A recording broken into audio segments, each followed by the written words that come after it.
Naiz irratian, bigarren kafea.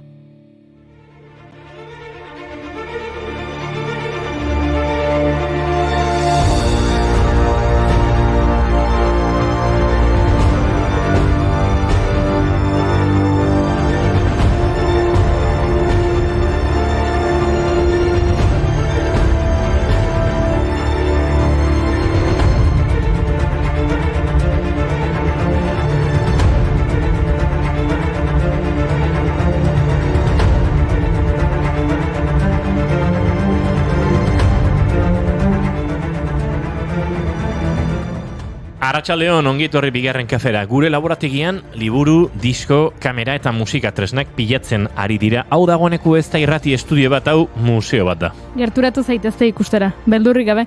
Ez da sarrerarik ordaindu behar. Izan ere, gaur maiatzak 18 museoen mundu eguna da. 1977 aurrera ospatzen dugu egun hau. Hain zuzen ere, nazioarteko museoen kontseiluak data jarri zuenetik. Urtero egun hau gai ezberdin bati eskaintzen zaio. Aurtengoa, museoak jasangarritasuna eta ongizatea da.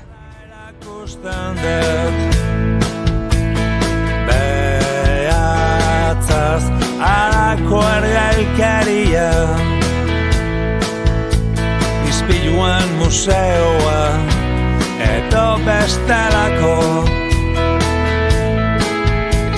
desesperazioa.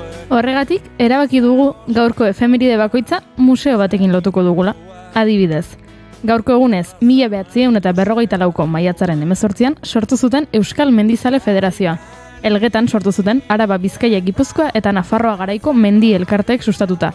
Federación Basko-Navarra de Alpinismo izenarekin. Gertu daukagu Euskal Mendizaletasunaren museoa. Orain arte, Euskal Mendizaletasunaren museoa aldere batetik bestera ibili da kokaleku finko bat lortu arte. Baina azkenean egoera hori irauli eta lortu dute. Eginda eta Emoa Fundazioak bultzatutako ekimen horrek azkenean behin betirako aterpea hartuko du Tolosan. Data zehatza ez dakigu, baina asmoa da 2024 urterako museoak ateak zabaltzea. Horrela bat egingo luke Euskal Federazioaren 100. urteurrenarekin eta 14 orduko mendi ibilaldiaren ospakizunarekin.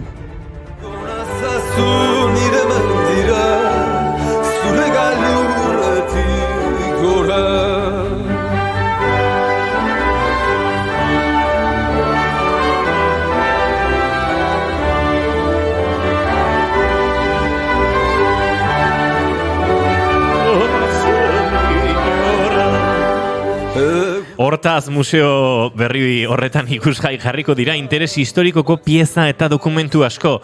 Ziur naiz, Edurne Pasabanen Piolet edo mendiko botak ikusteko aukera izango dugula bertan. Gaurko egunez, 2009an igo zuen Edurne Pasaban Euskal Alpinistak Kantxenjunga mendia. Munduko mendi altuenen artean 3. Edurne Pasabanek 8.000ko guztiak igo ditu, baina bada bat inori gomendatuko ez liokeena. Lotxe mendia. Eta mendi hori, gaurko egunez igo zuten historian lehen aldiz 1956 urtean. Ernst Reis eta Fritz Luchsinger Suitzar alpinistak izan ziren gailur horretara iritsi ziren lehenak.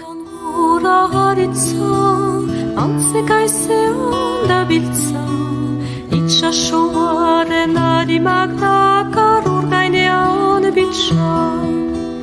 Kaldatu nahi dut bizitza, usteltzen ez bazaititza, munduan dantzan jarriko nuke jankoa banintza.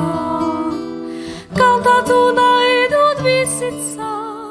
Mendi baten magalean bizi zen gure hurrengo efemeridaren protagonista. Gaurko egunez duela 2 urte zendu zen Franco Battiato, italiar kantugile eta abeslaria. Etnaren hegaletan bizi zen, Villa Grazia izeneko etxean. Bere amaren izena daraman etxea meditaziorako bere gotorlekua izan zen. Siziliako kantautoreak erabaki zuen bertan instalatzea bere grabazio estudio pertsonala. Etxe hori abeslariari omenezko museo bihurtzea erabaki zuten pasaden urtean. Ez soilik Battiatorentzat, baizik eta musikarentzat orokorrean. Cerco un centro di gravità permanente che non mi faccia mai cambiare idea sulle cose, sulla gente. Avrei bisogno di cerco centro di gravità permanente che non mi faccia mai cambiare idea sulle cose, sulla gente. Musikari ospetsuen artean ohikoa da etxe museo kontzeptua. Gaurko egunez egin zuen bere buruaz beste Ian Curtisek, Joy Division taldeko kideak. Curtisen etxea zale batek erosi zuen eta taldearen omenezko museo bihurtu zuen. Macclesfielden dago Erresuma Batuan. Eta gaurko egunez jaio zen Charles Trenet, frantziar abeslaria 1912ko maiatzaren 18an. Beren Arbonako etxea gaur egun museo bat da. Kontraleio berdedun etxea deitzen diote askok etxe museo horri. Oroitzapenez eta nostalgiaz betetako etxe zaharrura zen Charles Trenetentzat inspirazio guztien iturri. 2000ko azarotik publikori zabalik dago museoa, baina kontuz, txikia da, gehienez, 18 pertsonako aforoa du. Des golfes clairs à des reflets d'argent, la mer, des reflets changeants sous la pluie. Musikariek museoak edukitzea ez da ainarrigarria, baina marrazki bizidun batek edukitzea ez da ainoikoa. Badakizue Shrekek baduela museotxo bat Londresen? Bai, gaurko egunez, 2001an estreinatu zuten Shrek animazio filma, Cannesko zinemaldian. Andrew Adamson eta Vicky Jensonek zuzendu eta Mike Myers, Eddie Murphy, Cameron Diaz, John Lithgow eta Vincent Cassel aktorek bikoiztu zuten. Shrek ez da edozein marrazki. Marrazki bizidunetako film onenaren Oscar saria irabazi zuen. Baita, egokitutako gidoi onenaren Oscar sariaren izendapena jaso ere.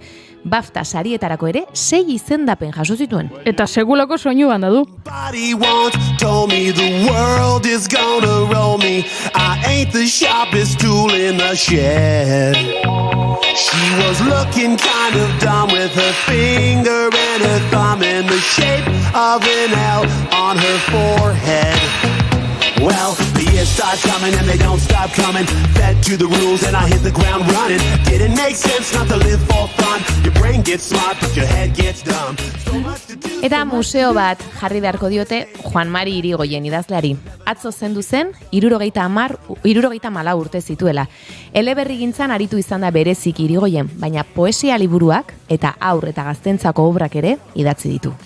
Maria Romero Laspiorrekin museoen nazioarteko eguna ospatuko dugu, beraz joango gara pentsatzen Irigoyenen museoa non jarri. Eta Iker Gurrutxaga lankideak atzo ospatutako min sarien berri emango digu. Nork jaso zituen sariak, goxo altzegoen Saraoko janaria, arrakasta izan altzuen Ikerren outfitak.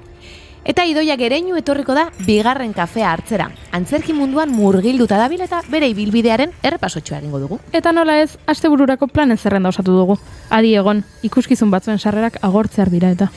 Aizue, gure ikuskizunerako sarrerak ez dira agortzen, baina hor egotea besterik ez duzue. Gaur maiatzak 18 ditu, eta osteguna da, ongi etorri guztioi, bigarren kafera. Naiz irratian zarete.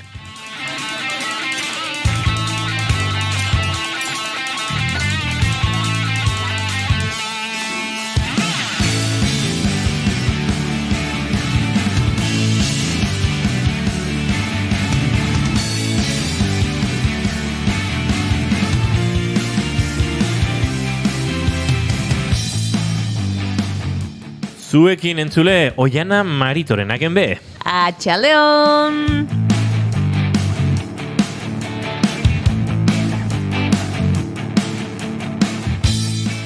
Zurekin lagun, Goiuri ez izarandia. Arratsaldeon. Dagoeneko eserita dagoenez, zuekin entzule Maria Romero Laspior, arratsaldeon. Arratsaldeon. Izketan ari zaizuena Inigo Asensio Ulurbide gaur bigarren kafeak 589 garrena du, edo ala diogu gaurko saioaren izenburuan, uste dut ondo gango dela. Maiatzak 18 arratsaldeak 4:13 Goieren aurpegia pentsatuz. Tipo mozolo honek zesateu, ondo ongote da, noztane ongo, saioaren izenburua. Bueno, pixkat sarrera luzatzeko aitzakia bazango Goiuri, ez Bai. gaizkiertu. Esandakoa gu prest 3, ja, dagoeneko 4, zuekin bat egiteko urrengo 2 ordu hauetan kafea hartuz edota hitzekin solasean. Ongi etorri, naiz irratian zarete, bigarren kafean.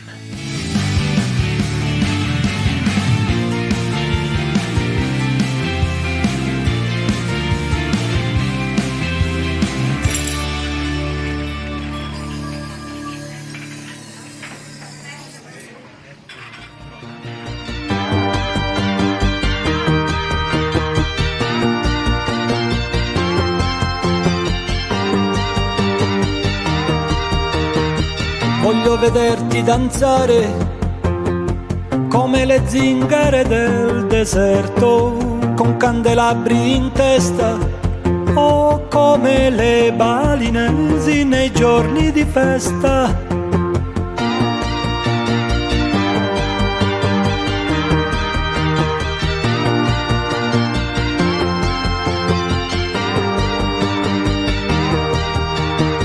Voglio vederti danzare come i dervisci tourneur che girano sulle spine dorsali o al suono di cavigliere del Katakali.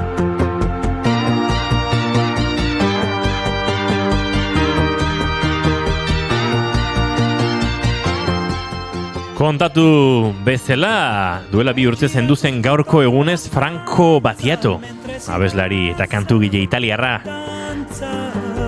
E gira tutto intorno alla stanza mentre si danza. Italiera zizketan Franco Battiatorekin ikasi genuen. Egia da. Bueno, Franco Battiatorekin eta Eros Ramazzotirekin. Oh. Pixka pare-parean iritsi zaizkidan niri.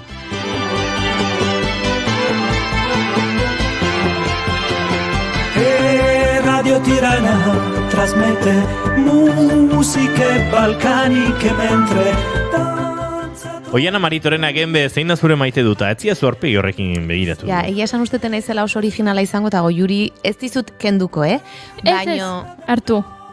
Ez, lasai. Ez, aipatu, Juan Mari aipatu dugu, nik pertsonalki ezagutzeko aukera izan nuen aspaldi, eta maite ditut, pertsona ezberdinekin lan egiteko aukera ematen dizuten, beste aukerak. Neri duela, ez dakit, urte asko Xanti Rodriguezek eskaini zidan Itzalen sua izeneko liburu batean parte hartzeko aukera. Fernando Morillok idatzi zuen eta mitologiaren inguruan, euskal mitologiako pertsonaia ezberdina ginen, eta pertsona bakoitza ginen norbait. Eta Juan Mari Irigoyenek ere hor papertxo bat izan zuen, eta nik orain konpartitukoet kartela, eta horrela Juan Mari ere ikusiko duzu gaina erdi-erdian dago bera. Eta oso proiektu berezia izan zen, eta olako aukerak askotan ez dira etortzen, ezta? Baina ze politiak diren olako aukera bereziak, jende ezberdina ezagutzeko aukera ematen dizutenak, seguraski beste modu baten ezagutuko etzen dituzkeenak, eta maite ditut aukera hoiek, eta horri esker ezagutzeko aukera izan, Juan Mari Irigoyen ezagutzeko aukera, eta mendik besarka bat.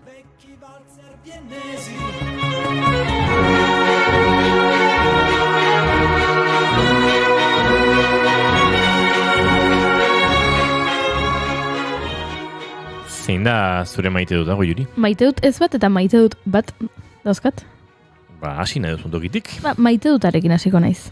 Eta nik ere Juan Mari Irigoyen aipatu behar dut, hemen segulako liburu potolo bat daukat, lur bat haratago liburua da, eta potolo-potoloa da, ze uste dut euskal eleberrien artean orain arte idatzi den luzeena dela, hori irakurri dut nonbait, eta enau harritzen, ze oso luzea da, begira ze potoloa den, eta oso handia, eta nik duela urte asko irakurri nuen, hau etxean nuen alea da, eta Juan Mariren idazkeraz ez dugu hitz egingo, zeia nahikoa hitz egiten ari dira gehiago dakitenak eta txalotzen ari dira hitz poetikoagoekin, nik aitzaki gisa hartuko dut eta nere maite duta nere anaiari eskainiko diot. Izan ere, anai edo arreba edo aizpa edo zarragoak dauzkezuenok, agian hauxe gertatu zaizue baita. Dela, zuk jasotzen dituzula, input asko, ez? Eta zuk agian irakurtzen duzula soilik Harry Potter edo Crepúsculo, eta zure anaia ari dela lur bat haratago irakurtzen, eta orduan zuri pize zaizula horrelako kuriosidadea. Eta orduan, esaten dezula ara, nik ere irakurriko dut, eta nik nire anaiari esker deskurritu ditut, gauza pila bat, ez dakit, deskurritu nuen pesoa nire anaiari esker, edo deskurritu nuen, ez dakit, Doktor Deseo, eta deskurritu nuen Juan Mari Irigoyen lur bat haratago liburuari esker, ze hain potoloa da, atentzio dela, nola nire anaiaren mesanotxean zegoen liburu hau. Eta orduan, maite duta, horri eskaini nahi diot, ze gauza pila bat deskubritu ditut, eta musika eta literatura eta zinema ezagutza asko ditut, nire nahiari horrela kopia-pega indizkio dalako. Ze ona. Gauri gandea da larre berdeak etxezu. Nea nahi etzan oso irakurzalea, eta orduan daukate haren erentzian querido Bruce Springsteen izeneko liburu bat. Haizue, oso liburu politia da. Nerabe batek Bruce Springsteen idazten zion olako autoterapia gutun sorta bat. Bruce etzan inoiz agertzen, baina antzegoen, eta haren arira egin nintzen oso Bruce Springsteenen zale. Bai, ez dela, hori bai, aitak bazituen etxean La Colmena, eta liburu klasiko mordoa, eta Espainiar literatura, eta 89ko belaunaldia, eta nian ibiltzen nintzen literatura pilo bat irakurtzen, baina gaztetxo egin nintzen da, nosko lortzen. Bide batez, liburuaren... Gauzarik ederren hori da. Topatu dut, liburuaren barruan, enuen oroitzen hau nuenik, eta horri markagailu bat da, erein argitaletxeak egindakoa Ramon Saizar Vitoria protagonista duela, eta jartzen du 1500 pesta. Zuk uste duzu liburuak 1500 pesta balio zituela? Zenbat da eurotan 1500 pesta? 15 euro. Ez, barkatu, Maria, gutxiago. Gutxiago? 9 euro. 6 euro, 1000 euro. Bederatzi euro. Liburua 9 eurotan, hartuko nituzke orain. Orain zenbat hartuko zen nituzke, ez da? Baina gara jartan 1500 euro, oraingo... Bai, 1500 peseta, igual oraingo 15 euro izango zian. Bai, ez segiduan pasau zan, pesetak euroetara pasau ziren. Kontatuko dugu, kafesnea, pestato hartzetik euro batera hartzera pasa ginerekoa. Txiklea 5 zentimo. 5 pestatatik 5 zentimo. 5 zentimo hori da. Ramon Saizar Vitoria. Ze gaztetxu da, ze guapo, Ze guapo da, onargazio. Dago, euskal sex symbol da, Saizar Vitoria hori. Saizar Vitoria, guapo. Esarkat hemendik Saizar Vitoriari. Egia esan behar balin badago, Saizar Vitoriak ederki zartu du, Orain ere ikusten duzu eta gizon interesantearen piuran dago, Esango nuke, baiet. Joder. Ramon, zure idazkera asko dugu gustoko, ez dugu hemen zure lana nolabait gutxitu edo ez dakit espazio banaletara eraman nahi, baina...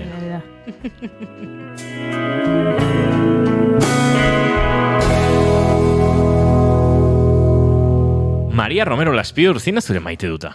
Eta ze kantu jarriko dizu, zen nahi dezu? Aspaldiko partez, abestitza ez dakit,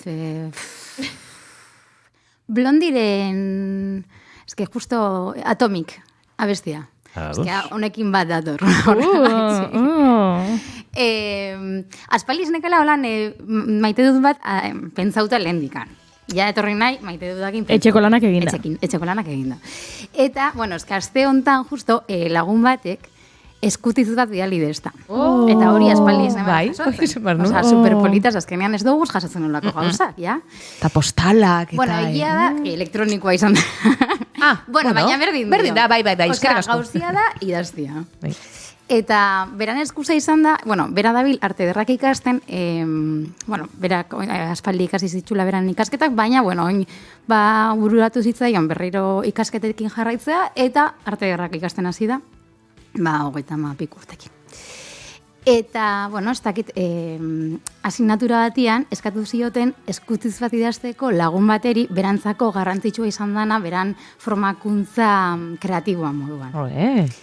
Eta aukeratu zaitu, Maria, ze polita. Ez que guk koinziditu genuen Londresen bizi izan ginean, zeni Erasmusian jo nintzen bertara, eta bera juntzan lanera. Eta, ezagutzen ginen biztaz, baina, bera ni baino berandu heldu zen, eta ni justo etxean toki bandekan, da nire etxera torri zen bizitzera. Eta pixukideak ginen, eta oso lagunak. Eta eskutitz horretan, kontatzen dau pixkat gure Londreseko oroimen horiek, kolore atmosferekin lotuta. Eta iruditu eskerderaz dago idatzita, baina bestela iragoriko nizuen.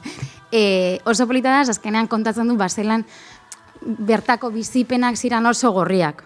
Eta nik bebai... Horrela gogoratzen ditut. Bertako izan zen esperientzia bat, bientzako izan zen pixkat esperientzia bat, lehenengo aliz nagusia egitea, ez? Osea, etxetik kanpo urtetzea, de repente, hiri bat, Londres moduan dela oso ekstremoa, da ona da oso ona eta txarra da oso txarra, eta bizitzen dituzun esperientzia, bizitzen dituzu como limitera moduan. Orduan eretako, garai hori izan zean, garai gorria guztiz. Ni egia da, nahiko gorria entzi. Baina orain konsideratzen nahi pixka larroxagoa nahiela, oza, suabeagoa pixka. Eta bera kontatzen du hori, zelan garai hori izan zen guretz, berantzako atmosfera gorria izan zuen garaia, eta nerekin bat erlazionatzen du, eta gero, zelan urteekin, atmosfera horiek beste atmosfera batzutan bihurtzen diren. Igual, orain ustakit urteak pasa dira, eta 11 urte pasa dira, eta bakoitzak jarraitu beran bizitza ez, eta beste estabilidade badaukagu, bizitzeko era bat, ez? Azkenean ez da berdina 20 urtekin edo 32 urtekin, ez? Zelan bizitzen dituzun esperientziak.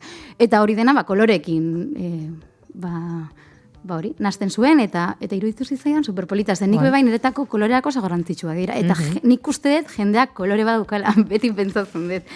Osea, bakoitza kolore bat transmititzen duela, askotan. Guk ere kolore bat transmititzen dizugu zuri? Bai, osea, holan pentsatzen jartzen baldin banaiz, bai. Beste baterako etxeko lana jarriko izugu. Bai. Bueno, doagian badakizu orain. Bueno, nik egia da lan egiteko orduan, askotan atmosfera batzutan pentsatzen dudala, ez? Eta koloreekin oso zerikusia dutenak. Eta iruditu zitzaidan superpolita. Superpolita da. Bueno, negarrezta hasi nintzen. Osea, oso polita dela, jasotzea eskutitza hauek, eta hori bizipen horiek berriro bueltan ekartzea, eta ez dakit, gauza politiken erlazionatzea, eta bueno, ez dakit, oso berezia iruditu zitzaidan. Bai, apazure laguna.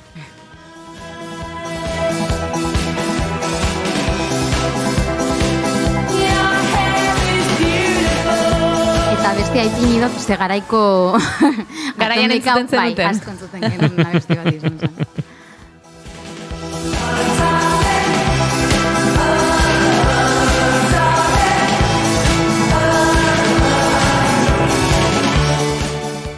Nire maite duta, egia esan maite dutik genuen eta bani bilen hor pentsatzen, eta sarre irakurtzerakoan konturatu naiz, badagoela horre asko maite dudan zerbait, eta dira 14 orduen ibilaldia, eta horre, aipatu du goiurik sarri edazterakoan, badagoela horrez, gure mendizaletasunarekin, eta, Tolosan izango den museo horrekin, eta lako, lotura bat, eta etorri zait burura, anekdota bat edo, hau kontatu nahi nizuen, eta da, azkeneko edizioetan 14 ordok egin izan ditut, azkenekoak pandemiak eraman zuen, 2020ko edizioa, eta orduan, orduztik, pasa dira, azkeneko ediziotik 7 urte, eta badaukat gogoa datorren urtean, 14 ordok egiteko, ze iragan hartan 2 aldiz egin nituen, eta oso bereziak izan ziren, bata kuadrian izan zen, eta hortxe kuadrian gure artipike auki genuen, ze batzuk ez zuten besteen zai egoteko autu hartu, gero ondoren besteek izan zuten beharra, eta orduan bai zai, eta gure pikea, baina gustora ibili ginen.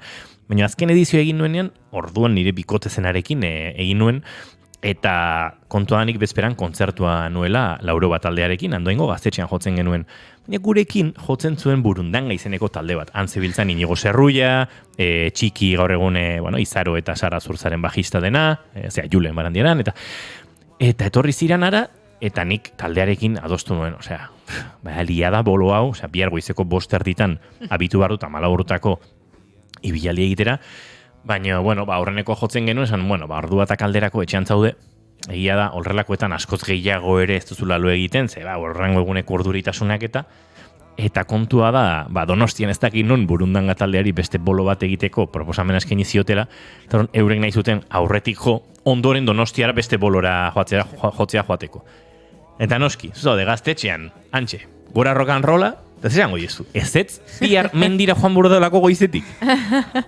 Eta hor izan zen, bale. Eta hor du iritsi nintzen etxera. Eta zuzenean mendira? Goizeko 4:00 dutxatu nintzen, gosaria prestatu nun, eta zuzenean gau pasaz, 14 orduak egitera, 72 kilometroko Bueno, egia da gaur egun mendilastreketatako eta supertrailetako eta mendiko maratoien historiekin, bueno, dena gutxitu dela, baina, bueno, 10 ordu aritu behar dira mendian, eta lorik egin gabe. Eta pentsatu, ostras, dago izan, nire bikotezenari, enion ezer esan noski, ze akabatuko nago, nola lo egin gabe, torri zehala, 10 orduak egitera. Eta etzen nion esan? Ez, gero ere ez? Gauean, konturatuko zan. Gauean, engaño, 10 orduak bukatutakoan, kontatu nion. Baina horretik ez. Bukatuta, txukun bukatu nituen, eta ondo, eta... Resakakin moduan, hain nekatuta. Egia esan, sentsazio zan pixkat, gaizkilu egin duenaren sentsazio hori. Baina horrelako egunetan oso ondo ez duzulo egiten. Urrengo goizeko bostetan mendira joateko ja urduri zaude, alarma ez dakize, ez? Batzutan egazkin bat oso goizartu behar zunean bezalaxe. Eta orduan... Bildurrakin ja bakarrik ez oso itzen. Baina egia da, fal ordua iritsi zenean, antxe, ez dakit, patre kombinatun bat edo eskatu, eta postrerako orduan lonegon, jatetxe do tabernako mailean, buruak lonke egiten zian. Baina oso oroitzapen politia dukat 14 orduen, oso festa politia iruditzen zait, eta datoren urtean berriro izango dira, eta gogoa daukate bertan. Bezperan, ez hartu kompromesurik, Ez, nire talde kide guzti izamar diet, ezin dara. Bezperan kontzerturik ezin dara. Ostia, 7 urte gehiago. Hor ja, Ez da berdina gau pasa bat itxia, 20 urtekin edo, 10 urtekin edo, ja...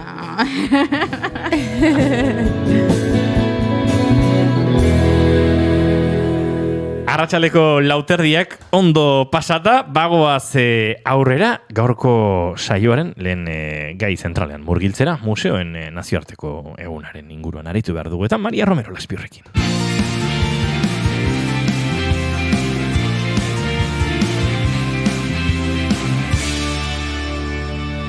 Bigarrenak ez direlako beti okerragoak, bigarren kafea.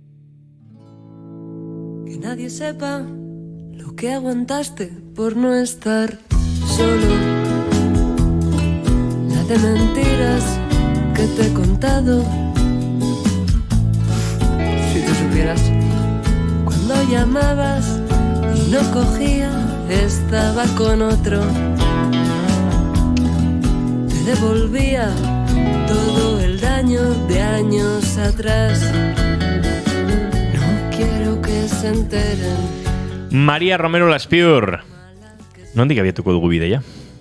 A ber, gaur museoen eguna da, eta pixkat hori komentazian nahi neban. Baina, aste hau oso aste kulturala izan da. Ze, Canesen, festivala hasi da, ja alfombra gorria martxan, pelikulak estreinatzen, eta betiko lez, ez? Azkenean da, alfombra gorria, igual...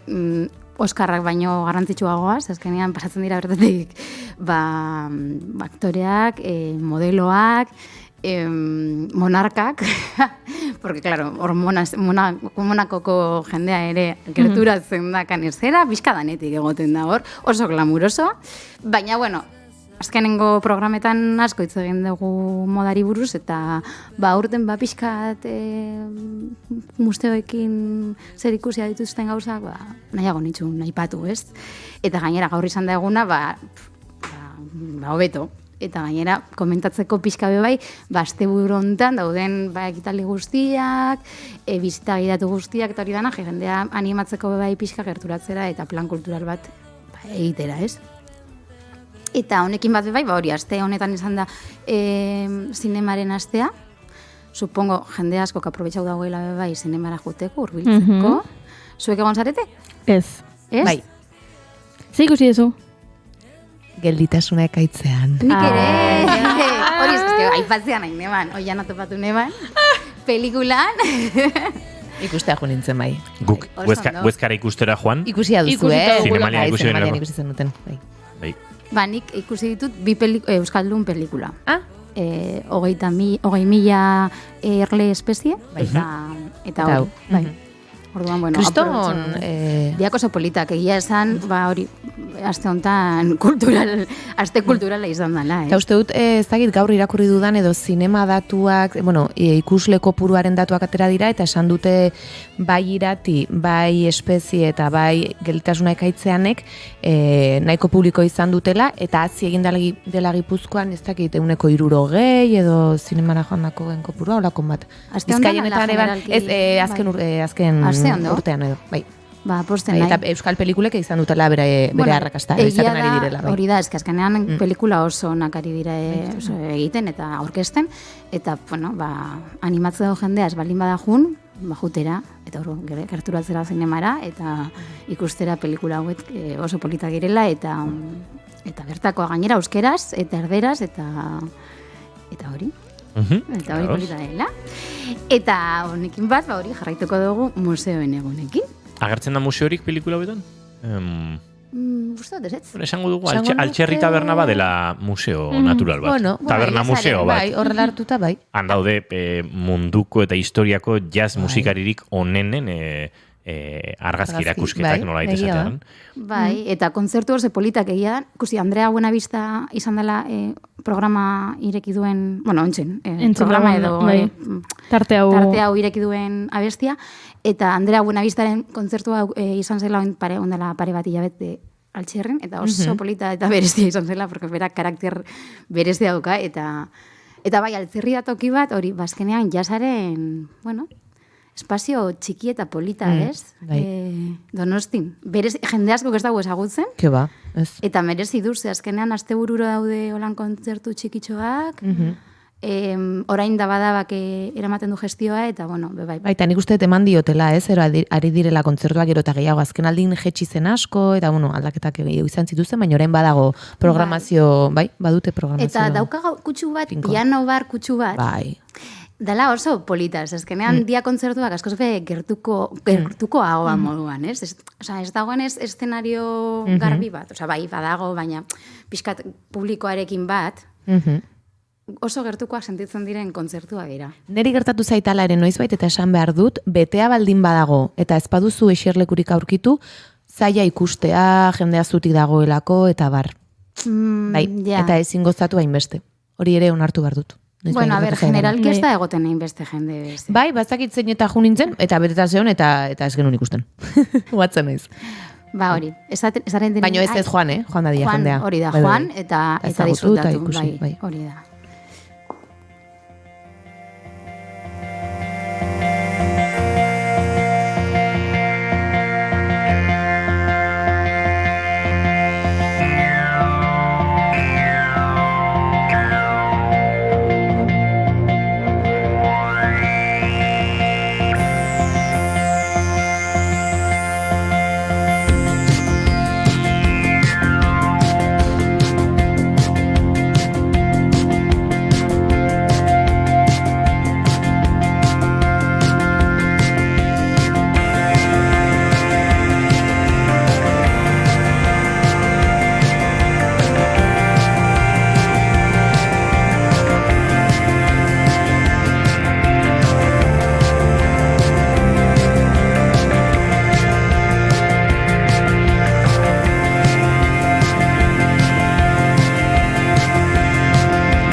Zego, Juri?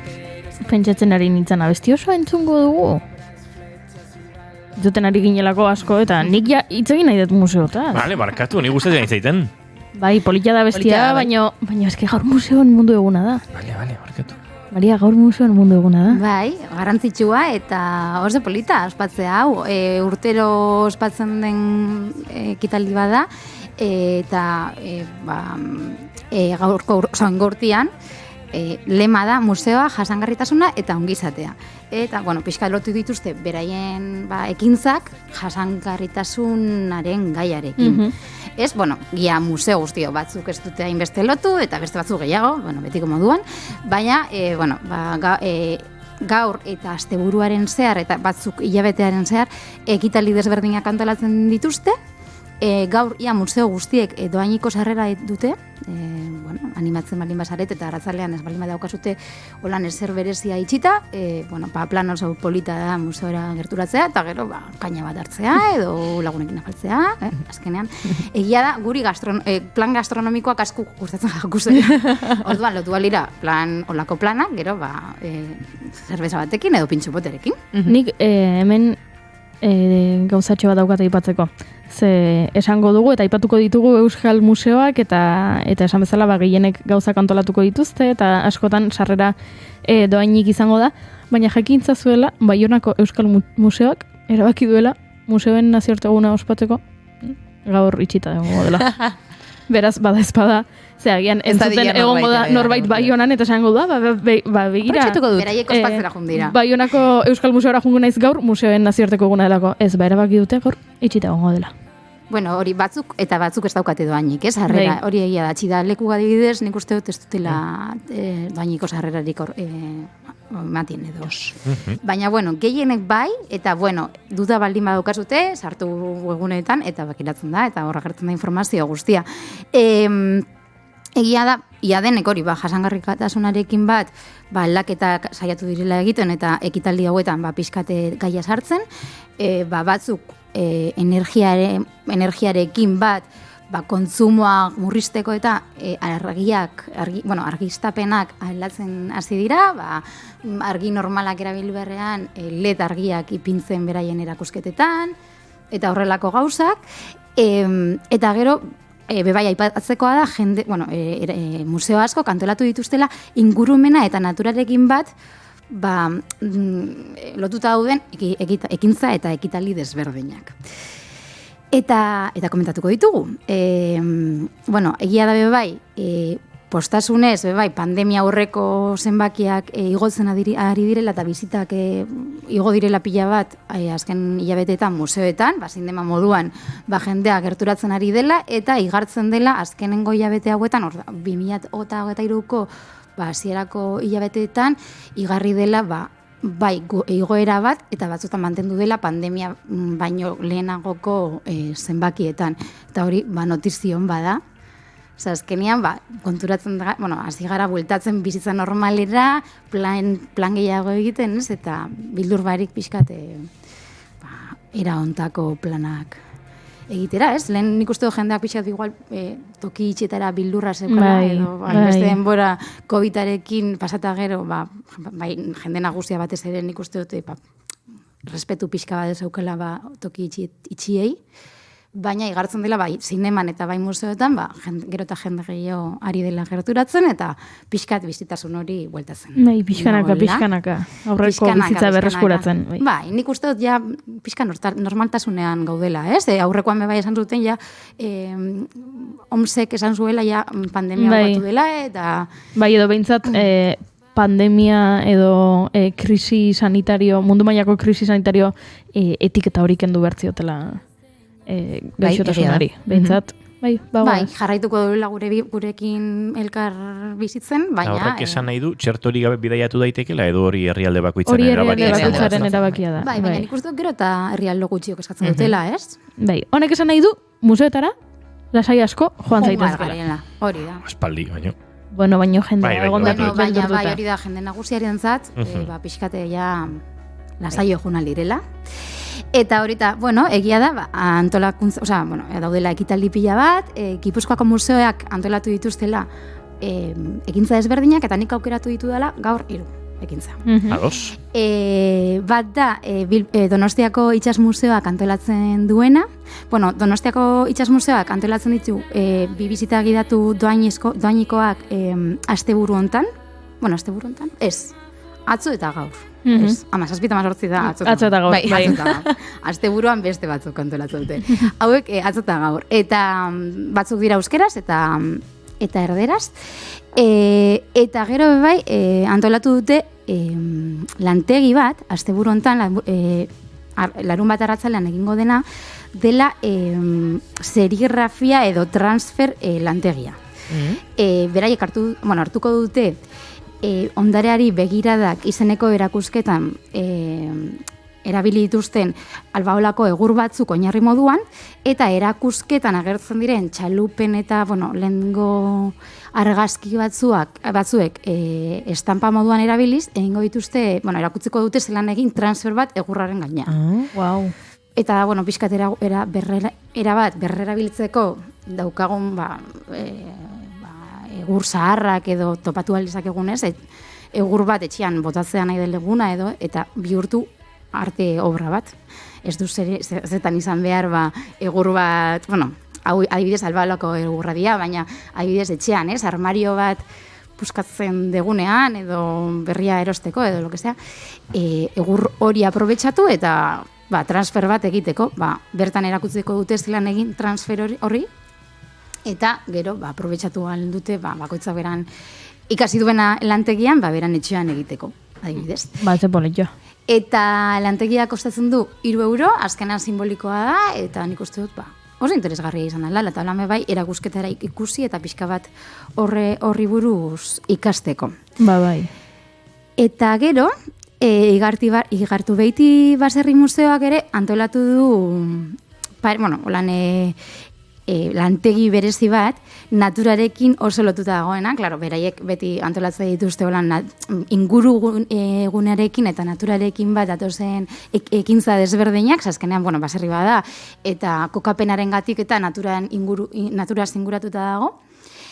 Eta, lantegia da, landaren sekretuak deitzen da.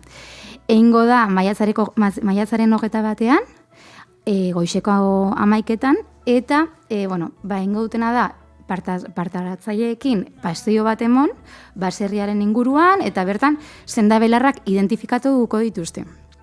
Sendabelar desberdinak hartu, eta hoiekin, egingo dute, unguento bat, ukendu bat, gero sendatzeko era desberdinetako ukenduak, supongo, eta infusio bat, eta bizkotxo bat ere, dastatuko dituzte. Oianari hori interesatu zaio bizkotxo. Gastronomiakin, dena gastronomiakin daukanean zer ikustia zerbait. Ukenduaren ere bai. Oso interesgarria, zelan, gure inguruan dakagu zen landare pila bat direla, oso garrantzitsuak, hori, osatzeko edo, Bai. Eta ez dakigu zeintzu dira zen. Nik ez dakit, bat ere hori buruz, ez? Eta azkenean, galdu dira pila bat, ez dakit, oitxura hoiek edo jakinduria hoiek, ez? Eta berreskuratzeko, eta beraik Igartu Beiti Baserritik pila bat egitute, hori, ez? Berreskuratzea gure ondasuna, eta ondarea, eta pixkat ingurumenan daukagun gauzak ikastea, ez, azkenean ditugu astuta, eta garantzia asko ematen diogu gaur egun gauza askoi, eta hori ez dakigu zetaz di joan. Eta, iruditu zait oso polita, hori naturarekin bat, jasangarritasunarekin zerikusia duelako, eta hori 5 euroko lantegi bada, eta iruditzen zait, hori presio simbolikoa dela, azkenean da pixka jendeak konpromiso bat eukitzeko lantegira hurbiltzeko, eta ez apuntatu eta gero esagertu, azketan paratzen dena. Eta Igartu Beiti ezagutzeko, oso polita dela. Eta, hortaz aparte, antolatuko dituzte, maiatza 18 gaur, ate irekiak eta doainiko bizita guiatuak. Así que, gaur arratzalean animatzen maldin bazarete, bertara hurbildu alzarete ere. Eta gero... Igatu nahi zor musika igotzeko eta, baina Mariak esan du. Ez plan asko daude. Vale. Plan asko daude. Hori da, gero, Zumalagarregi Museoak ere antolatu du naturarekin zerikusia duen ekintza bat.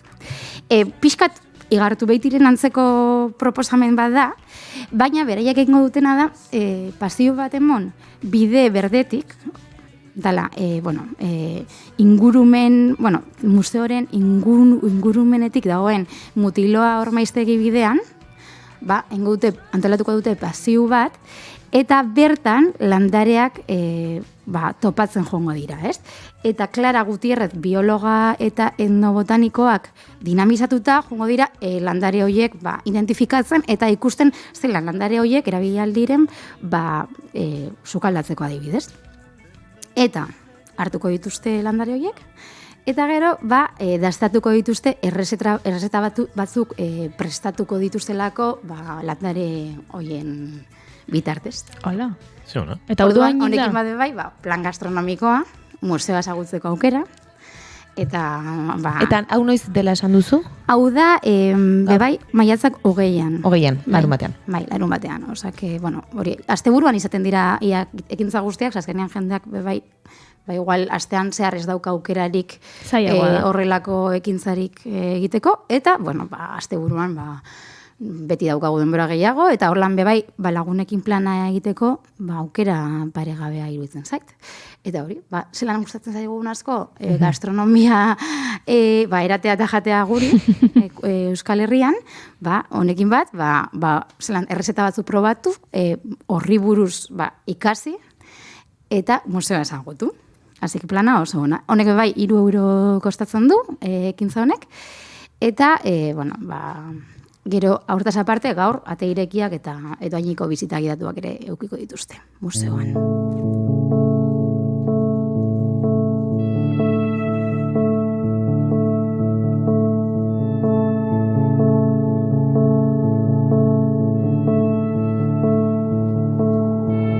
Sé que estoy perdiendo el tiempo.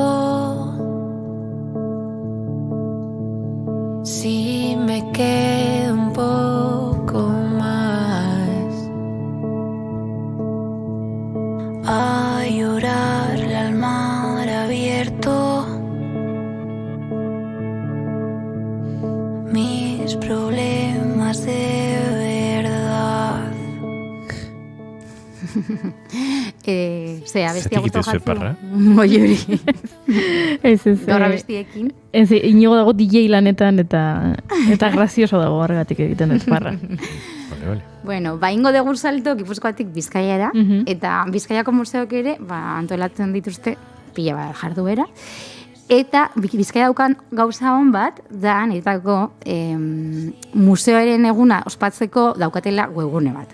Eta webgunean oso argi agertzen direla museo guztiak, eta klikatzeko zer nahiago desun, bidez, asteburu hontan nago Bilbon, adibidez, Guggenheimeran, zer antolatu dute, edo Arte Ederre museoan, edo juten banoa Urdaibaiera asteburuan, Urdaibaieko ekoetxea, adibidez, ez? Eta orduan daude denak, zerrenda guztia, eta klikatzen duzu beraien gainean, eta agertzen dira ekintza guztiak. Webgunea deitzen da museoeneguna.eus, eta bertan agertzen dira hori museo guztiak, eta baita hilabetearen irudi bat, ez? Eta hilabetearen irudian ere, egun bakoitzean dauden ekintza guztiak agertzen dira. Klikatzen baldin badezu 18an, agertuko zaizkigu gaurko ekintza guztiak. Klikatzen baldin badegu, asteburuan adibidez 20an, agertuko dira asteburuan dauden ekintza guztiak. Eta, nik uste dut gida oso on badela, ikusteko gutxi gora bera, zeinan logun, ez? Eta, aukera pila ditugu. Kuixatzen aritu nahi. Bat aukeratu duzu? Bai. Nora zeiaz asteburuan, kontan. Ez, gaur bertan. Gaur bertan. Joango naiz Bermeora. Bermeon dagoelako Arrantzalen museoa, eta Arrantzalen museoak gaur arratsaldean erabaki duelako museoen eguna ospatzeko itsasoak pizten gaitu dokumentalaren emanaldia eta hizketaldia egingo dutela.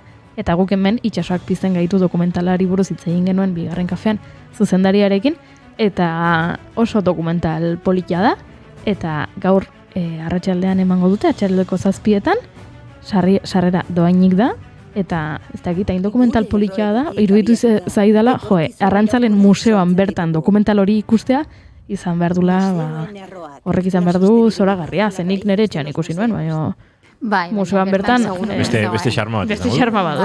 Eta ekitaldi gela bat egingo dute, eta segurazki zinema munduan, ez? Entzuteko eta ikusteko beti askoz politagoa izaten da. Hori nik aukeratu dudana. Oso ondo, eta zuek aukeratu dezute bateron bat? Egia esan ez. Ez. Egiana. Baina asteburu hontan ezin naizelako hurbildu.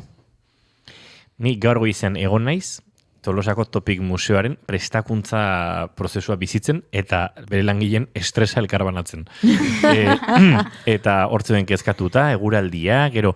eguraldi ona ematen dute. Bueno, bai, azte urrako larun baterako, ez? Bai, lainuak. Bai, eta uri, ez? Igual hemen.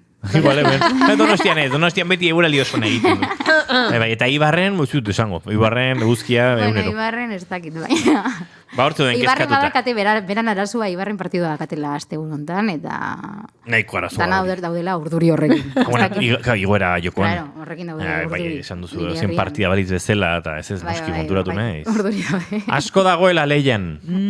Orduan ez dakit, gainera Euskal Jaia dira Ibarren bebai, orduan pizkat de gauza gehiegi dituzte, baina bebai animatzen diren Armagintza Museoan ere badaukate ekintzaren bat, osea, que, bueno, baina ez dakit egongo diren hortarako. Hemen Txotxongile Museoan kezkauta zeuden, ze badaude Merina Grisen kontzertua, Ariana Grandes, DJ Alai dago, Pasadena, Muzak, Tolosan bertan. Tolosan danetik daukaz.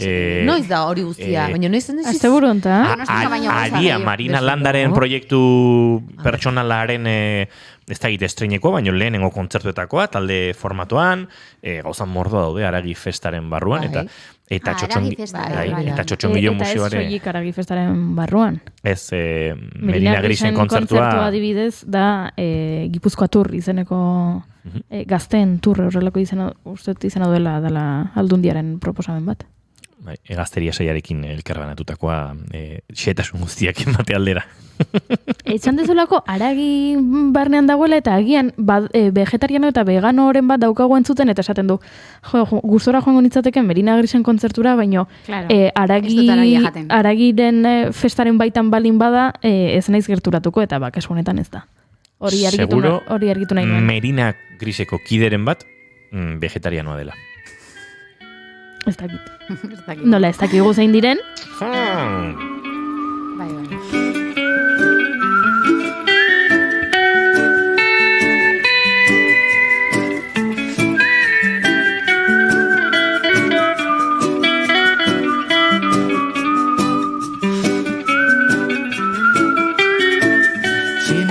Baina tira, nik erazte buru guztia lanean igaro behar duan, ez? Maria Romero Laspiur, ez dute etxitik urrutiegi planik egin, baina proposamen gehiago balima dituzu. Bai, ontzat emango ditugu eta gure entzulek eskertuko dituzte. Bizkaian, egonaila guzkusiatzen eta badaudela era desberdinetako ekitaldiak eta kintzak, kasualidades, Bilboko Arte Ederren Museoan sartu nahiela bere, eta topatu nahiela gauza batekin, pixkat grazia indestela, podcast bat egin dutela, bertako museoko lagunekin hitz egiten moduan, elkarrizketan. Eta pena eman dize, bueno, ez dakit, iruditu zait pixkat, ez dakit, entzun, baina, komendatzen du jendea entzutea, baina, bueno, kuriosoa. Podcast bat egingo dute gaur. Topatzen ditut, gero eta mundu guztiak egiten ditut podcastak azkenengo aldian, eta egia da, noizbaiten egin behar degula programa bat podcastei buruz hitz egiten. Ados? Artearen buruz hitz egiten duten podcastak egongo dira, ez ditut asko ezagutzen egia da, baina investigatuko dut. Eta entzule batek edo ezagutzen baldin badu ere, ondo guri kontatzea, azkenean, interesgarria da, azkenean bakoitzak beran ikuspuntua ematen du eta interesgarria dira podcastak entzutea askotan. Bueno, sin más. Hori beste baterako. Grazia indestala, ontzen, toki guztietan podcastak ikusten ditu, Eta, bueno, Bizkaiatik baratzen gara Arabara. Araban, Arti musea daukagu, holan garrantzitsu moduan, bueno, niri asko gustatzen zaiten museoa da. Eta beraiek antolatu dituzte naturarekin bat datozen ekintza desberdinak. Eta eta museoko lorategiarekin bat datozen ekintza ezberdinak. Osa, bat da, bueno, artistek aurkeztuko dute beran lana museoko lorategian, bat da Alberto Peral eta bestea Jose Ramon Aiz, eta, bueno, hau maiatzaren 20an izango da, larunbatean, 12etan, eta hori, pixkat natura eta artearen konexio honen buruz hitz egingo dute. Hori, bazkenean zelan dagoen konektatuta bai artea eta bai natura. Eta beste bat izango da, lorategitik bizita gidatua, museoko lorategitik, bertan obra desberdina daude ere, polita ere. Eta beste bat izango da, ingurumena eta ausari buruzko hausnarketa gisa, Nerea Lekuona artistak egin du lantegi bat, non pixkat hausnartuko duen ausari buruz. Eta hartuko ditu auzoko letrero eta irudien zatiak, eta collage moduko bat sortuko dute mural handi bat egiteko.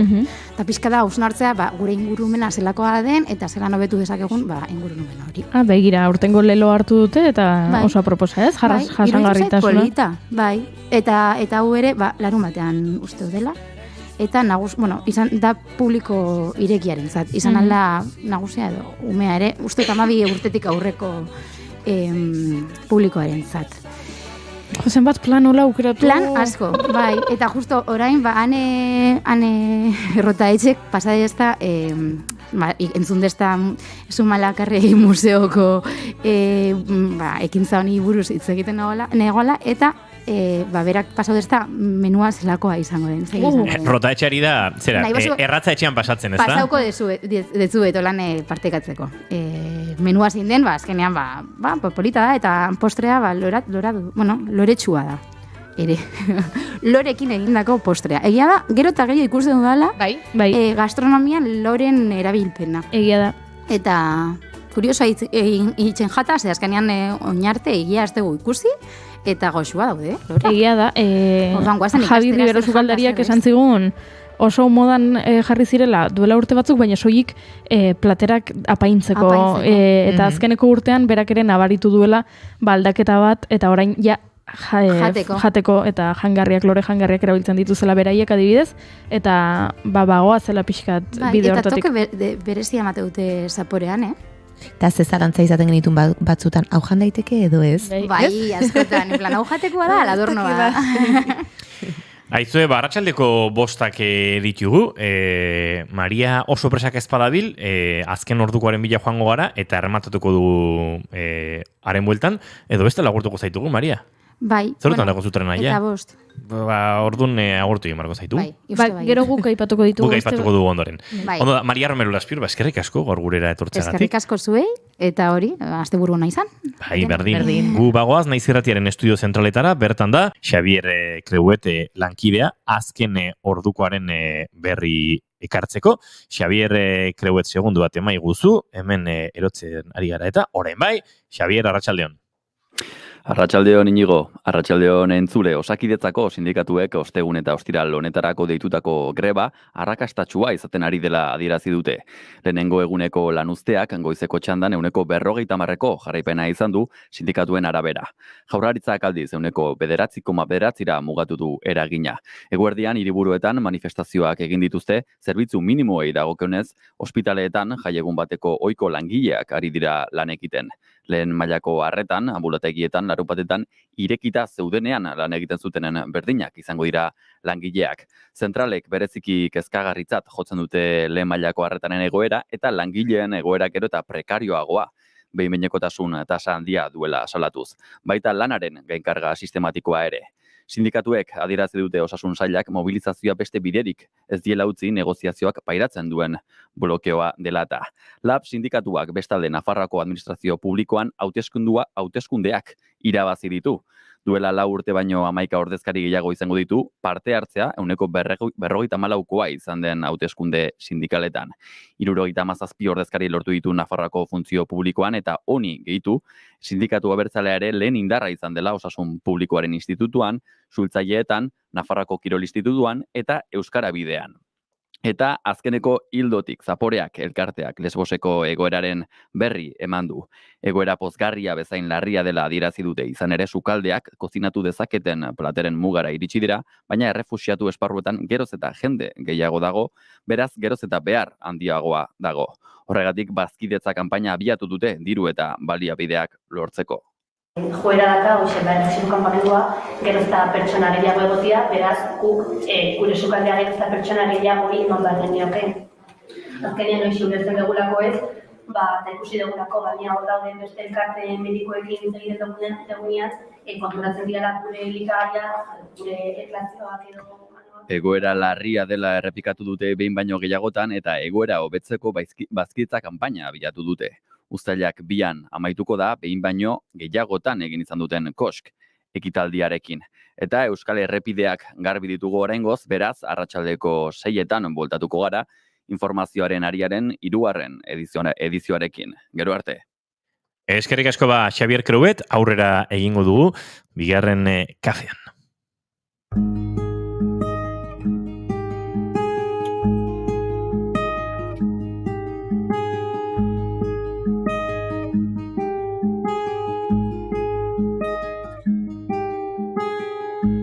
Aizeak belarrian susurlatu zidan.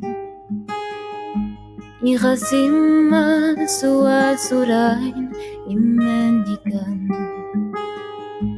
Betiko da itoa xorien kantua. Oiana geizkidela dute ulertua. Kea bada deneta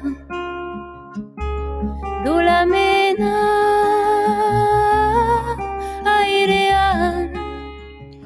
Maria Romero Laspior joan da, goiuri, baina oraindik badauzkagu hainbat museoen aipamenak bizi-bizi badare egiteko. Bai, azkar aipatuko dugu, Nafarroan adibidez, gaur museo nagusi guztiek ateak irikiko dituztela eta sarrera doainiki izango dutela, batzuk aipatzearren, Karlismoaren museoak, Julio Caro Baroja museo etnologikoak, Nafarroako museoak, Jorge Oteiza Fundazio museoak, Julian Gaiarre museoak, Tuterako museoak, hori guztiek gaur sarrera doainik edukiko dute, museoen eguna ospatzeko, eta ekintza bat aipatzearren ez, Mariak aipatu ditu beste batzuk, nik aipatuko dizuet, gaur adibidez, Tuterako Muñoz Sola arte modernoaren museoan, bertan badago Juan Carlos León artistaren erakusketa bat, eta gaur artistak berak egingo ditu bisita gidatuak.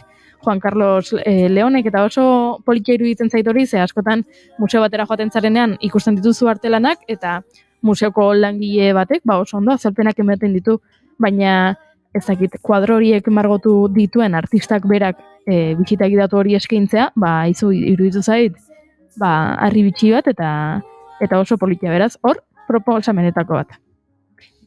Isildu da maiten nuen sinfonia, itzari da ene Amazonia.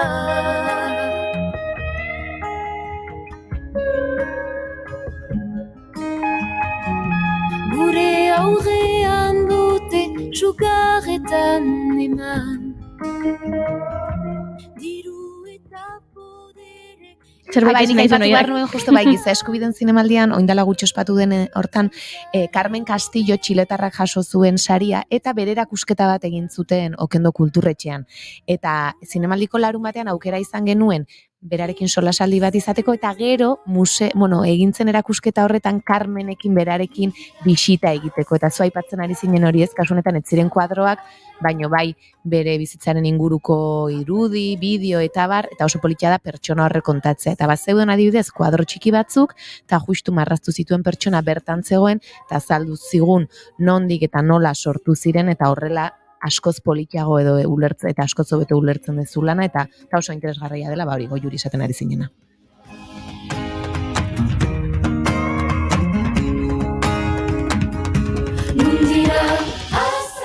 Eta beste proposamen bat, bukatzeko, iparraldera begira, Biarritzeko Musée Historique de Biarritz museoak erakusketa bat abiatu zuen atzo, maiatzaren 31 arte egongo da, eta izena du Jantziadi.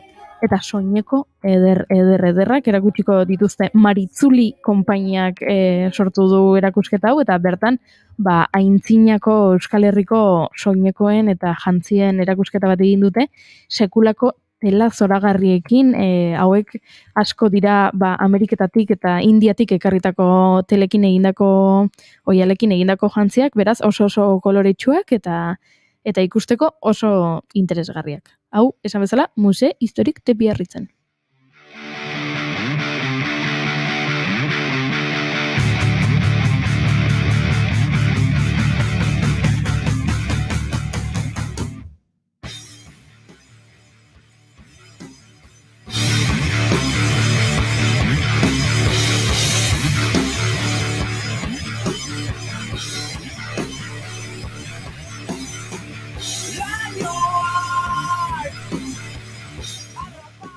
ez dakit museo batean jartzeko modukoa, baina behintzat haren argazkiren bat Instagramen elkar banatzeko modukoa bazen, ze, atzi ibili ginen, hola Jaintziarteren outfita dote zen, min sarien galako outfitik ederrena eta esan gauratxuena. Nik esan beharra daukat Iker Gurrutxagak inondik inora, edo inongo espairik gabe hobesan da, irabazi beharko zukela min sarietako outfit honenaren saria. Iker Gurrutxaga, arratsaldeon, eta ongitorri berriro bigarren kafera. Arratsaldeon, zer moduz? Gu ondo, lanean, zu ondo, kalean, haizetsu dago eguna, baina lan asko egin duzu eta orain lasai xamar zabiltzez da. Bueno, oraintxe, esango dugu, bai, izan ere hasi gaur ibilinez kalkuluak egiten, eta, bueno, initinere guztia lan bezala hartu beharko balitz, gaur eguerdeko 12 arte, esango dugu, ia 30 bat ordutik, bat uste dut izan dut atxedena, itinerekoak ez dut, noski. Hori betiko kontu ezaten da. Outfitarena, ez, erantzuna da ez. Atzo, antzematen zen, Euskal Herritar batzuk outfit txukunak eraman zituzten, txukunak edo. Esan duzu, outfitarena, ez Euskal Outfitaren saria akaso etxera ekargen ezake, Iker? Nik ez. Ez, kago. Hori guzi behartzen dituen, esan nahi dut, Ines Osinagak edota Chris Lizarraga eta Lorenekare Bilela behitiak diseinatzaileen erropak eraman zituzten. Horren kontra ezin da lehiatu.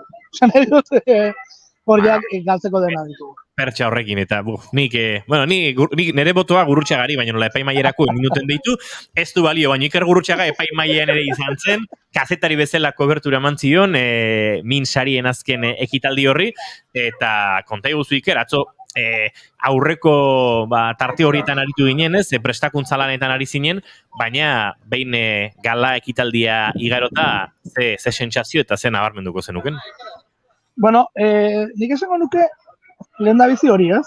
Nabaritzen zela, bazegoela beste artisteo giro hori, ez? Akaso Euskal Herrian ez dauden ohituta, musika bulego sarietako fotokola edo eta min sarietako desberdinak zirela esango duke. Gu xumeagoa garela edo olako gauzetan.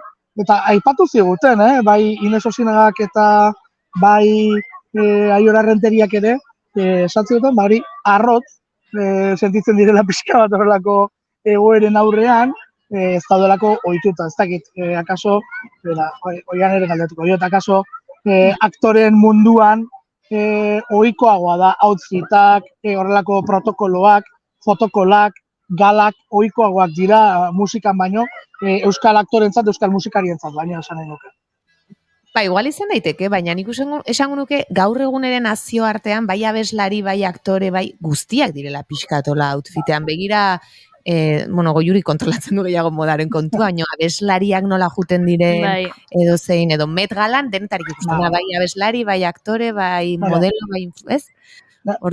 Met Galan ikusten dut prezeski dela extravagantziaren gala. Hori da, bai.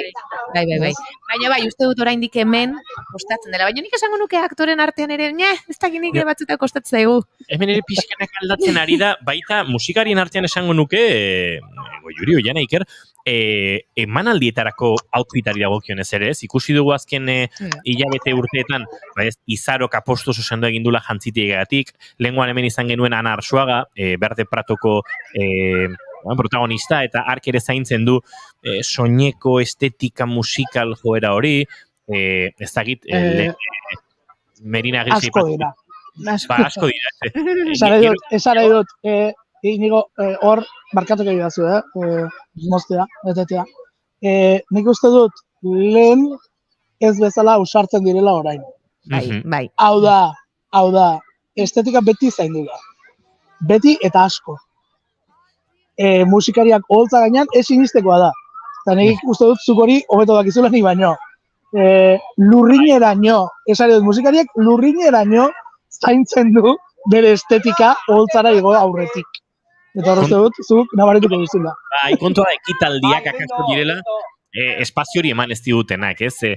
Zinemaldiak ematen du testu inguru hori, akaso euskal aktoreak ikusteko, jantzitegia eta diseinatzaileen jantziak eta bestelakoak eramaten, hemen akaso musikaren giroan sariek ez dutelako testu inguru hori, ez? Sarietara etzen guztia oso prestatu eta bat, ez?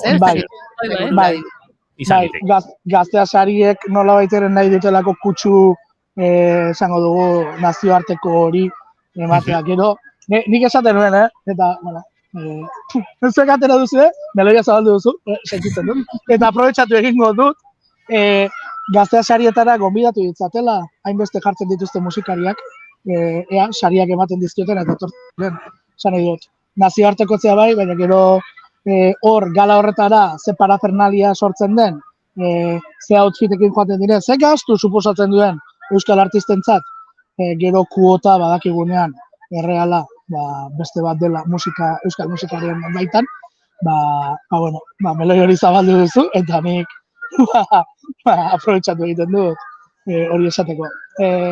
Baina, bueno, bai, musikariek ari dira aldatzen, hau sartzen, musikarekin bezalaxe beste kontu guztiek ere. Pentsa, inigo ere dotori asko, egotzen da holtzan aldina.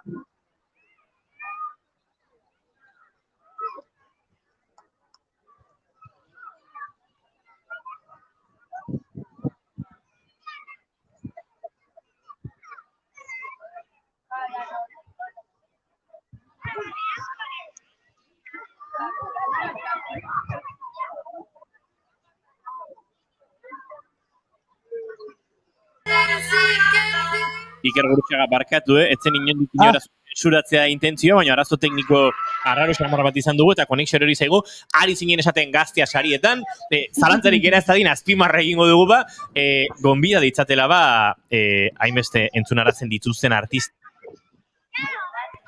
gaztea sarien galara, hori ari zinen. Bai, bueno, zentsuratez ez egin, baina kaso horren autozentsura egingo dut, espitxa botatzen jarraitu dut, eta gero isildu ginetzen. Esaten nena zen, azkenean, gero kuota gerrealak ez direla horiek, ez? Eta hortaz, bueno, nazioarteko gala baten itxuren batea, alako sariketa batean euskal musikari alako zer ematea, gero irrealitatean ez dagoenean horrelako kuotarik, niri horrek kezka sortzen dit, baina berriz ere ausardia kontuetara itzulita, nik uste dut musikalki dagoen ausardia bera dagoela orain txestetika. Beste garai batzutan bizi gara, beste zabalkunde mota badaukagu, beste estimulu batzu ditugu, eta hor nik uste dut nabaria dela. Eta esan dut, eta hor konturatu naiz, arazo teknikoetan ginela, zuzeu ere inigo, oholtzara dotore asko igoten zarela aldiro. Ora? Bueno, nik badut nire estetikarekin oso lotutako elementu bat, eta da Amerikana, eta oholtzara Amerikanarekin igotzen naiz, baina Amerikanarekin oholtzatik kanpore ikus nazakezut arteka, ez da hain gauza berezia, baina bai, nik zaintzen dut hori, eta egia da talde orotan bezala, postal kolekzionistetan askotan hitz egiten dugula, ez? Bos gara, ze jantzitegira emango dugu, oiana dantzara balin badator, zuri artika gertatzen da gurean, oianak ze jantziera emango duen, eta bueno, hor izaten da lanketa bat, eta bai. Bai, nik batez ere hori sarien giroan esan nahi nuen, akaso gutxiago gertatzen dela, akaso alako sariketan mordoare ez dugulako. Baina sari eta sari garela, min sarietan ari ginen Iker, ezin esan dezakegu Euskal Herrira, batez ere, bueno, estatu mailako leian ari ziren saririk ekarri dugunik, baina tira, han egoteak eta presentziak eta euskal musikaren ordezkaritza bertan egoteak, baita kazetari euskaldunena ere zure kasuan garrantzitsua dela, eta hori on ginela, ez da? Bai, eta goizean ere aipatu dut, auditoriumaren zati handi xamar bat, euskal musikaren inguruan zegoen, esan dut. Ines Osinagak bere talde oso eraman zuen. Bueno, azkenean itxasoa bide bakarra zuek ere badakizuenez, artefaktu bat bezala, horrela aurkeztu du, eta artefaktua denean, talde osoaren presentzia bertan izan zen, eta abar luze bat, ez? Gero estetikarekin baitan, pena da, ezin zutelako guztiek igo, ze, karo, justu izendapen bera zuten, Etxepareren euskal disko honenaren sarian, eta Niñako Jote eta Txiko Tornado igo ziren, ez dakit ikusi duzuen Koldo Soreten kamiseta, neu gorriaken borreroak baditu milaka aurpegiren kamiseta igozuen holtzara, okerrezpa naiz diskori 85-koa da, buruzari naiz, PLT-ren kamiseta zeraman Iñaki Imazpitik, Zeramaixeko gitarra jotzaileak, PLT ere garaitxu hortan agertu zen estenan, eta Olaia Intziarte aipatu duzenak, Tapia eta Leturia banden, 85ko kamiseta originala, hau da, merchandising-etik harrapatutako kamiseta eraman zuen. Eta galdetu nion, eta gustatuko litzaizuk hauek itzultza ez da, eta ez dakit, baina eman dit itxura, Tapia eta Leturia band ez bada ere, zerbaitetan badalo izala gainera, BBK Lifek herrian izeneko ekimena jarri du martxan, eta deitu zidan emantzidan atentzia kartelak, Lekeitioko emanaldietan, Tapia eta Leturia agertzen direla kartelean. Hortaz, Tapia eta Leturia band, buelta maldun badatoz, hori bai izango dela fantasiko. Eta akaso, berreskuratu beharko dugu, maiatzaren 18ko, arratsaldeko 5 eta 19ko bigarren kafearen momentu hau, non Iker Gurrutxagak lotura horren, bueno, aukera bintzat, hortxe maigain jarri duen. Iker, azkenean, Niña Oiote eta Txiko Tornadok ekarri zuten etxera, gure musikagintzari dagokionez, album honenaren saria bintzat. Bai, ez dakit ekarri duten. Esan nahi dut. Bai. Egiari zer, esaten zuen, koldok esaten zuen, kaso, testigo emango lukela. Eta gero pozarren zuen, berek irabazi dutelako. Ze hirugarren aldiz irabazi dute sari hori. Eta ez da erreza. Eta gainera, aurreko diskoekin nola baitenen Niñako Oiote eta Txiko Tornadoren ohikotasunaren baitan zegoen, baina azken disko honek bazuen zati bat, Don Kondor eta Ñora Lakranena, kumbia surf egiten ibili direnak, esaten diet eta askotan esaten dut. Ea sari honek behintzat balio izan Don Kondor eta Ñora Lakranen kontzertu bat izateko, ze egin zuten gogoak eman zielako, Mexikoko bidaia baten ostean motibatu zirelako eta pandemiak ere sorkuntzarako horretara bideratzen duelako ez, baina ez dago kontzerturik. Eta, polita izango litzateke kumbia surf horren zizeneko esposizioa, nik ikusten dut bentsa guztiela. Ez hori zeitu okurritzen, Niñako Oiote eta Txiko Tornadok min saria 2. jasotzerakoan, akaso keinu polita zitzetekela oholtzarigo eta berriz min hau kantatzea. Wow! Eskerrik asko entzule pazientziagatik, Iker Gurrutxaga agurtu egin marteitu, arratsaleko 5 eta 20, gure horrengo gonbidatu ere Laster gurean izango dugu, asteburuko museoen inguruan aritu gara, baino arte eszenikoen agendari ere heldu behar diogu, eta fikusen zaitugu hor, ez dakit, kalean zarat askorekin, ziur oraindik ostegun arratsalde honi luzaera, eta xaltxa ateratzeko intentzioa edo ez. Entrenatzera tokatzen zaik joatea, asteburuan final erdia, hortaz, horregatik itzuli naiz hain azkar beste arrazoi batzuen artean, eta tokatzen da entrenatzea, lanean segitzea. Aprobetxatuko dut, zuen herriari propaganda pixka bat egingo diot. Aragi festa asteburuan, eta kumbia doinuak izango dira ostiralarekin, hori da, izugarri gomendatu didaten proposamen bat, eta, zuek aprobetxatu, besteek ezingo duguna. Saiatuko gara Iker eta tarterik harrapatzen baduzu, badakizu larun batean Tolosan nahi bere, konzentratu dela Euskal Herriko musikaren festa handi bat, Merina Gris, Muzak, Pasadena, Marina Landaren Aria proiektu talde formatuko berria, Gora Muzak. Bigarren aldiz, esan duzu Ariana Grandes. Ariana Grandes ez da existitzen.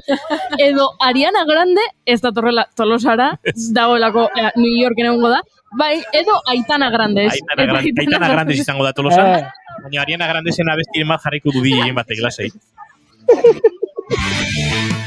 Iker Gurrutxaga partido irabazi asteburuan, ez dakit, aitzaki bezala eukitzeko balin bada ere. Hori da, saiatuko gara. Zaindu. Eskerrik asko.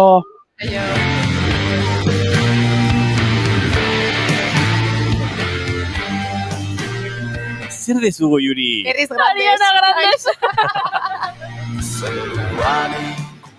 Bueno, vale, hemen baten akatsekin jota fu. Berriz egazmoaz, zolarioa ajea, egaldi lurreratzean, horrelakoa bizitza, guk aukeratua, hau da amare.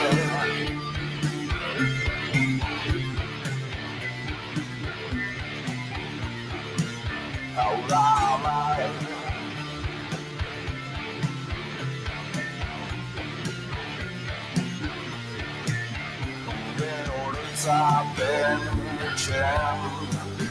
Arratsaleko 5:24 minutu, bigarren kafean naiz irratian, aurrera goaz kafe hutsa hartzera etorriko da laizter idoia gereinu, baina aurretik asteburuko agendari errepaso egingo diogu zuekin, Oiana Maritorenaren laguntzarekin.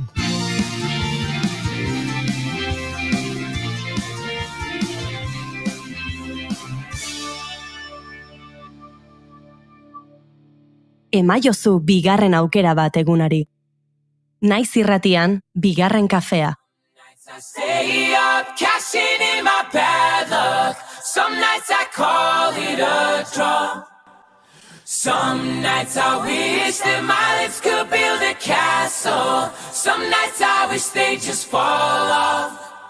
But I still wake up, I still see your ghost. But Lord, I'm still not sure what I stand for. What do I stand for? Oiana. Zer? Zerraukago azte buruan. Bueno, museo ez gain, arte eszenikoak ere aipatu behar ditugu, ez da? Nik uste, ari garela jendeari olako asteburuko estres bat sortzen.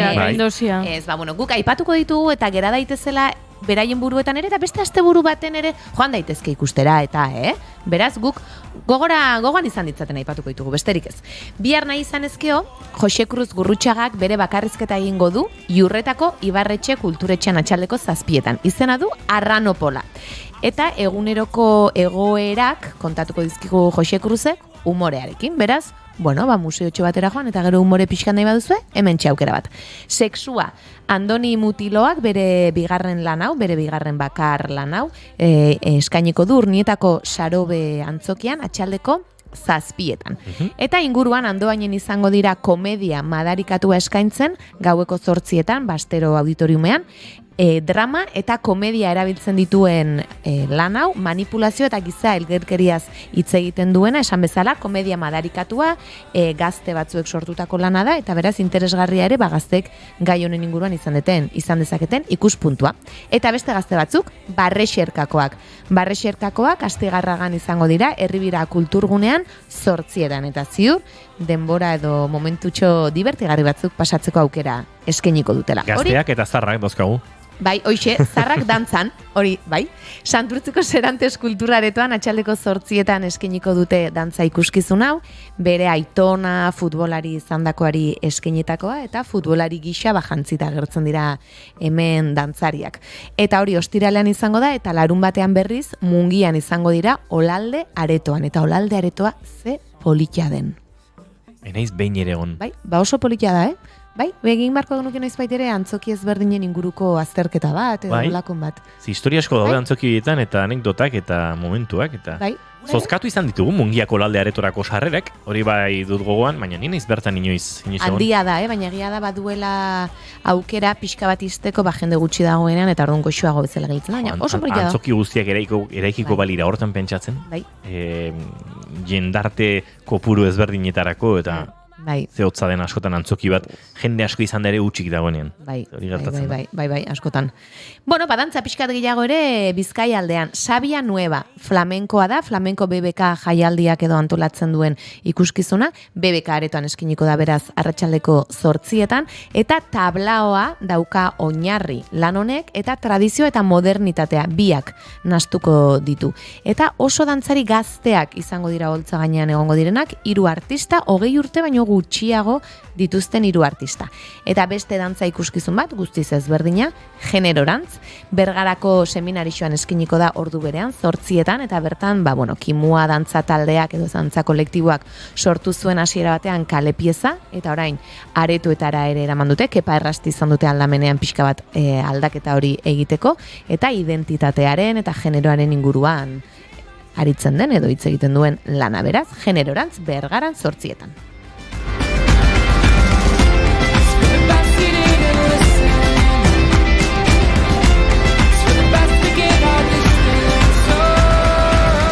Eta ostiraleko proposamenez gain, baditugu larun baterako beste gutxi batzuk ere. Nabari da, maiatza azken txampan dagoela, Oiana. Bai, eta kasualitatez, 3 hauek dantza ikuskizunak dira. Migratzaileak, aukeran dantza taldeak sortutako azken lana, Basauriko sozial antzokian 8:00 eskeniko dena, Jarin, Kukai dantza taldearena, Lasarteko Manuel Lekuon antzokian 8:00, eta gaurtik larun batera, Noe eskeniko da Victoria Eugenian, Donostiako Victoria Eugenian, eta Malanden baletaren azken lana izango da. Gainera horrez gain, Malandeinek eta Donostia kulturarekin batera beti egiten da entxegu irekia, eta hori ere egin dute, okerrezpanago atzo egin zuten, eta beraz ikuskizuna ostegunetik larun batera Victoria Eugenian. Gizadiari omenaldia izango da gainera. Eta iganderako dantza eta antzerki pixka bat. Antzerkia zeo zertan dabil, baina ez dakit zertan. Oiartzungo landetxe kulturgunean, 7:00, kulturetxe hau berria da, beraz interesgarria izan daiteke nola egin duten, lehenari mungiakoari buruz ea nola geratu zaien. Zoritxarrez, oraindik ere, badauzkat bizpairu adibide, esango guztitudanak espanauzu esasatzen ze bestela esango ditut, non eraiki diren kulturetxeak edo antzokiak eta benetan honi buruz dakien jendeari konsulta egin gabe, eta askotan gehiegi jakin nahi ez duen arkitektoaren irizpidari jarraiki, eta bertan dabilen arte zenikoetako jendea, teknikariak, antzerkigileak, musikariak, inorrek ez galdetzen, gero irikitzen dira horrelako espazioak, eta arazo hau, eta tontuen moduan begira. Hori dago gaizki, okerrago izaten da, jende horri deitu iritzi eskatu eta aintzat hartzen ez direnean. Hori ere asko gertatzen da. Baina esango nuke bi baino gehiago diela, Bai, ez da? Bai, esango nuke, ezkea igual izenak esaten hasi. Eta nik nuen Oiartzungo landetxe kulturgunea aipatu nahi, baina hortan dabil maiatzeko 21 hori, edo akaso bai, ez dakit, baina ikusi marko dugu. Eta dantza ikuskizuna 11. Donostiako Gaztezenan, hemen izan genuen Ainhoa Usandizaga, dantzaria, eta bera kontatu zigun pixkat lan honen inguruan, bertan egongo da, Cielo Raso konpainia, Gaztezenan esan bezala, atxaldeko 7:00 igandez. Arratsaldeko 5:21 minutu izango dira 5 segundu barru, eta guk aurrera egingo dugu kafe hutsa hartzeko.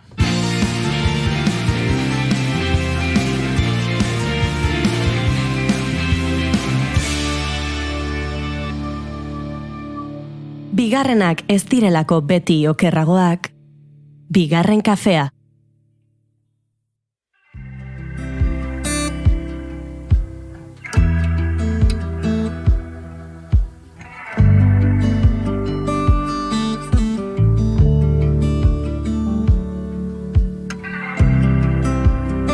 I don't know who I am, baby, baby, baby. You know who you are. Is it out of our hands? Idoia Gereñu Odriozola. Tolosa, antzerkigile eta irakaslea. Txikitatik izan du antzerki munduan ibiltzeko grina. Eta Tolosa arrona izanik, baita kalderero eta inauterietan mozorrotzeko zaletasuna ere. Gogoan du amari esan aitziola, antzerkian izena eman aizuela. Eta azkenean 16 urterekin egin, eta Tolosako kulturetxeko tailerrean hasi zen. Agian bertan espabilatu zen, edota udaro Binuesara egindako bisitetan.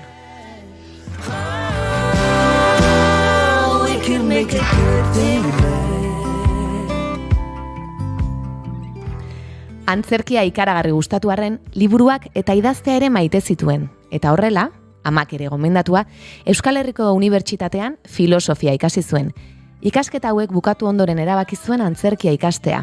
Iruñeko antzerki eskolan urtebete zaritu zen, eta bertan konturatu zen interpretazioa baino, gehiago gustatzen zitzaizkiola zuzendaritza eta liburuak.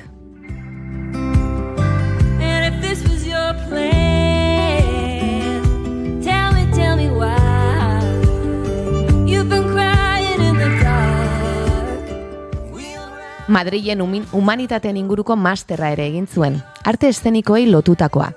Euskal antzerkigintzaren inguruan gutxi ikertuta zegoela ikusita, master bukaeran, gerra aurreko eta erbesteko antzerkigintzari buruzko ikerketa burutu zuen.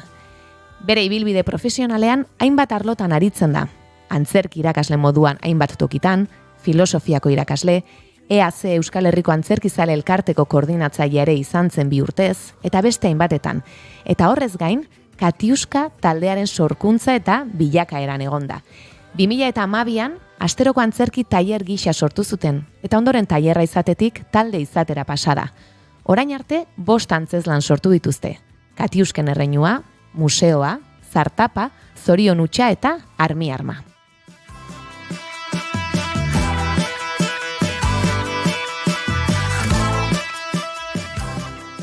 Antzerkiari eskainetako irratsaio bat ere aurkezten du Tolosaldeko atarian, irratian. Eleak eta beleak deiturikoa. Eta gure antzera, antzerkiaren barrualdea erakusten du jende asko elkarrizketatuz. Antzerki eskoletako kideak, kritikariak, ikerlariak, teknikariak. Egun, Euskal Antzerkigintzaz gehien dakiten pertsonen taldean sartu genezake idoia. Beretzat antzerkia sendabide dela ere esan du noizbait. Bere burua ezagutzeko bidea. Eta guk ere bera gehiago ezagutu nahi dugunez, hementxe dugu gurekin. Ongi etorri bigarren kafeko kafe utxera, Idoia Gereñu Odriozola. Eskerrik asko, arratsaldeon. Arratsaldeon.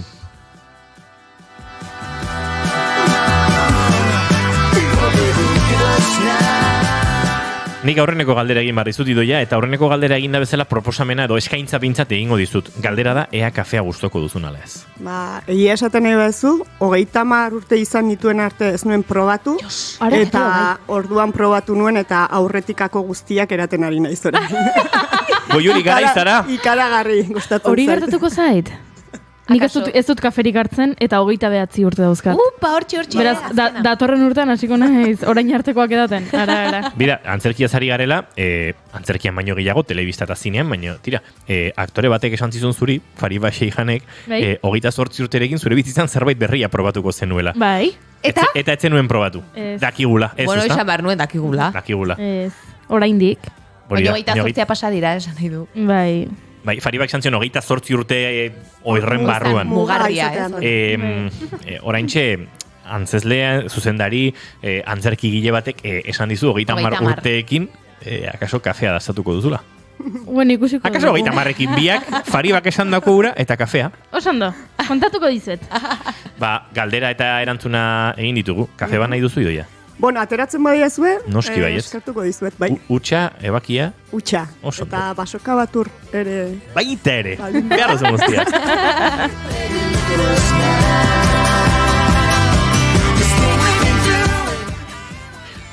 Bueno, Idoia, kafea datorren bitartean igaldetzen hasiko naiz. Noski.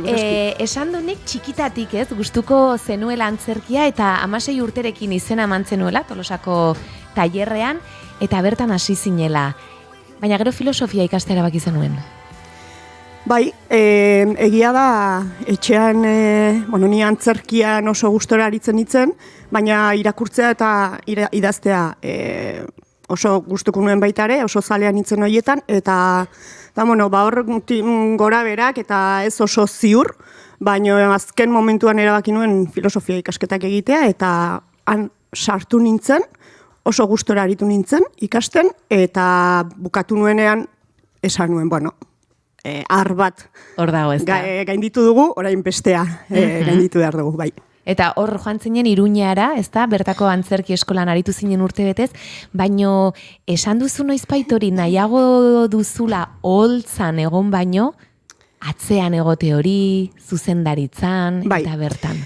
Bai, nire aktore esperientzietan, izaten ditut, eta oraindik ere publiko aurrean egoten naizenetan gertatzen zait, batzuetan zustekoa izaten da primerakoa, eta ondorioa bikaina, baina beste batzuetan urduritasuna gailendu eta sufritu egin izan dut. Gaur egun geroz eta gehiagotan tokatzen zaigu publiko aurrean egotea eta irakasle naizenez oholtza gain hori beste modu batera bizi dut, eta nik uste dut geroz eta kontrolatuagoak ditu dela nerbio eta kirioiek, baina egia da batzutan, gailendu egin izan zaizkidala, eta orduan sufritu egiten nuen. Eta irakasle batek esan zidan, ez? Batzuetan ariketa bat egin, eta bikain, eta hurrengo egunean antzeko zerbait egin behar izan igual publiko aurrean, eta bum, apatean erori. Eta orduan, eta irakasleak esaten zidan, gehiegi pentsatzen duzu, arrazoiari toki handiegia ematen diozu, eta aktore hon batek nik beti esaten diet nire ikaslei, salto egin behar du pentsatu gabe, eta probatu. Eta probatu behar da, arrazoitu aurretik. Eta orduan, nire gatazka hori izan da, eta hori izan zen pixka bat berriz ere liburu mundura salto egiteko gaitzakia bai. Horixe galdetu behar nizun justuzuk, ikasle bat ikusten duzunean zu zeunden egoera horretan, nola jokatzen duzu, zer esaten diozuz, nola... Nik uste dut egoera oso ezberdinak ematen direla, batetik pertsonak ezagutzen badituzu, oso desberdin jokatzen duzu batzuekin eta besteekin. Orduan ikasleak eskolan baliera eta urte osoko ikasleak direnean, batzuei presio pixka bat ere egiten zaie, nik neuk askotan eskertu izan dudalako presio hortatik zure honena atera izan delako gero, ez? Baina ikasleak ez dituzunean ezagutzen edo oso ikastaro laburra denean edo, hor normalean polikitik jotzean ikuste dut hobea izaten dela, holtza gaineko esperientzia txar batek eta gutxi dituzunean gainera, aukera bezala, kalte handia egin diezazukelako, eta nik uste dut hori ez dugula inork nahi, eta gutxiago horretan aritzen garenok, ez da. I've been hiding in the shadows. Arna sartzen utziko diogu Idoiari eta kafea dagoeneko hortxe dagoela. Eskerrik asko. Aprobetxatzen. Is this how it all begins? Oh, 'cause I've got my best suit on and I'm ready. Aktore lanetan aritzen zinenean izaten zenuen urduritasuna aipatu duzu, eta ez dakit zuzendari gisa ere, urduritasun hori izaten duzun estreinaldia hurbiltzen dena. Ni gogoratzen dut nire irakaslea gainerazuk elkarrizketatu zenuen behin, beti azkeneko aste horiek izaten ziren, hanka nola izaten zuen denbora guztian dardarka bazenekien hemen zerbait dago. Ez da nola bizi dituzun momentu horiek ere beste aldetik? Noski, oso urduri jartzen naiz, baina urduritasuna desberdina da. Hau da, ardura, ez dago zure gain momentu horretan, zuk dagoeneko lana egina daukazu, baina holtza gainean gertatzen ari den horren guztiaren erantzunkizun bat ere zurea da, eta nik gaur egun oraindik ere ez dakit Katiuskarekin errepikatzen ari gara ikuskizun bera, baina ni ordu laurden ordu erdi aurretik beti oso urduri egoten naiz, eta gaina asko nabaritzen zaitu urduri nagoenean. And dust yourself off again. Oh, 'cause I've got my best. Katiuska taldea aipatu duzu eta zuzenean bertara joko dut. Talde honekin, tailer ezberdinekin hasi zineten, gero talde bezala, edo talde bilakatu zineten, 5 antzezlan sortu dituzue dagoeneko, biran zabiltzate, hemen aritu zinen, Armi Armaren inguruan dexente hizketan. Bai. Nola izan da Katiuskaren bilakaera eta non zaudete oraintxe? Katiuska hasi zen, jende ez ezagun bat bildu ginen zoriak hala bilduta, eta ez ezagunak ginenez hasi ginen tailer moduan, pixka bat esperimentatzen, jolasten, eta horra egin genuen lehenengo ikasturtean, lehenengo ikuskizuna, tailerrari amaiera ematearren ez.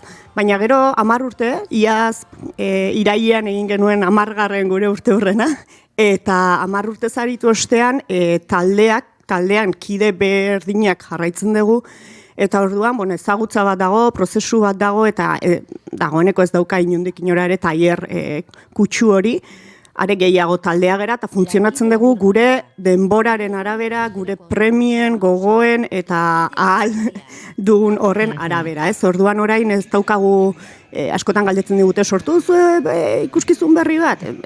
Gure ritmoak dira gureak, denak beste lan batzuetan aritzen gera, orduan ez dauka kutsu eskolarekin loturarik gaur egun, ez? Ez egutegi aldetik, ez funtzionamentu aldetik, kontrakoa gera elkarte bat biltzen gerana jolasteko, batzuetan eztabaidatzeko eta tartean zerbait sortzeko eta publikoari ere zerbait eskaintzeko bai.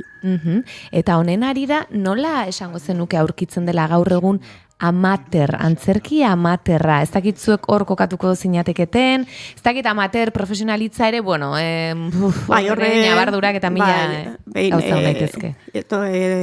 Tokatu zitzaidan, lantxo bat egitea honen inguruan, ez? Eta pixkat 20. mendean euskal antzerkia hasi zenean amaterra zen guztiz, eta 80ko hamarkada arte ez da euskal profesionalik egon, esango genuke euskal antzerkia, baina gaur egun, hori, antzerkiaren amarauna oso zabala da, eta amateurismoa nola definitu, bueno, badaude ezaugarri orokor batzuk mundu mailan, amateurra definitzen dutenak, baina horren barruan ere euskal mundu hontan oso zaila da hori definitzea. Oier Gilanek profamater definizioa ere sortu zuen, ez? Tarteko horiek nola baitere izendatzearren. Eta orain gutxi otsailean izan ginen Elgetan, izan zelako lehenengo amater taldeen lehiaketa moduko bat, edo pixka bat bilkura gehiago, lehiaketa aitzakia izan zen.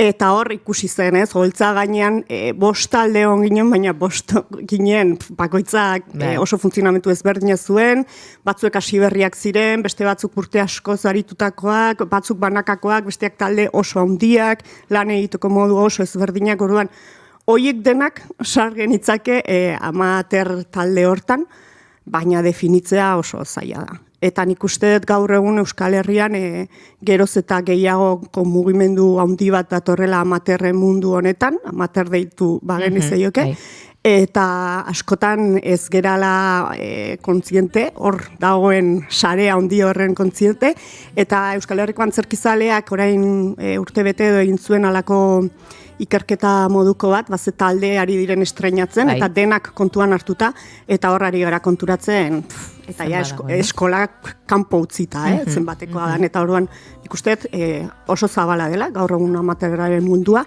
baina ez jakintasuna handia dugula. Bakitzak bere herrian ezagutzen du, gertatzen den hori, baina gu Elgetara joan ginenean, oinatikoak ezagutu genitu, baina ez genekien talderi bazegoenik, eta hortan aritzen gara hori da arraroa, ez? Zabala da eta lausoa da, ez? Esango nuke ze irizpide batzuk badaude, ez? Orokorrean, batetik profesionaltasuna soldatari edo bizi gaitasunari lotzen zaiona, bestetik formakuntza profesionalari edo goi mailako formakuntzari lotzen zaiona, eta hor betiko ez da bai da, ez? Norbere eta bakoitza duen doain horietan oinarritzen dena, edo ikasitakoa, orokorrean artean ez, uste dut badagoela beti muga hori, zu margolari izan zaitezke eta kuadroak saltzen badituzu profesionala zara eta bestela ez. Hor badago askotan norberak bere buruan nun kokatu nahi duen, ez, idoia, eta uste dut zure definizio oso izan dela.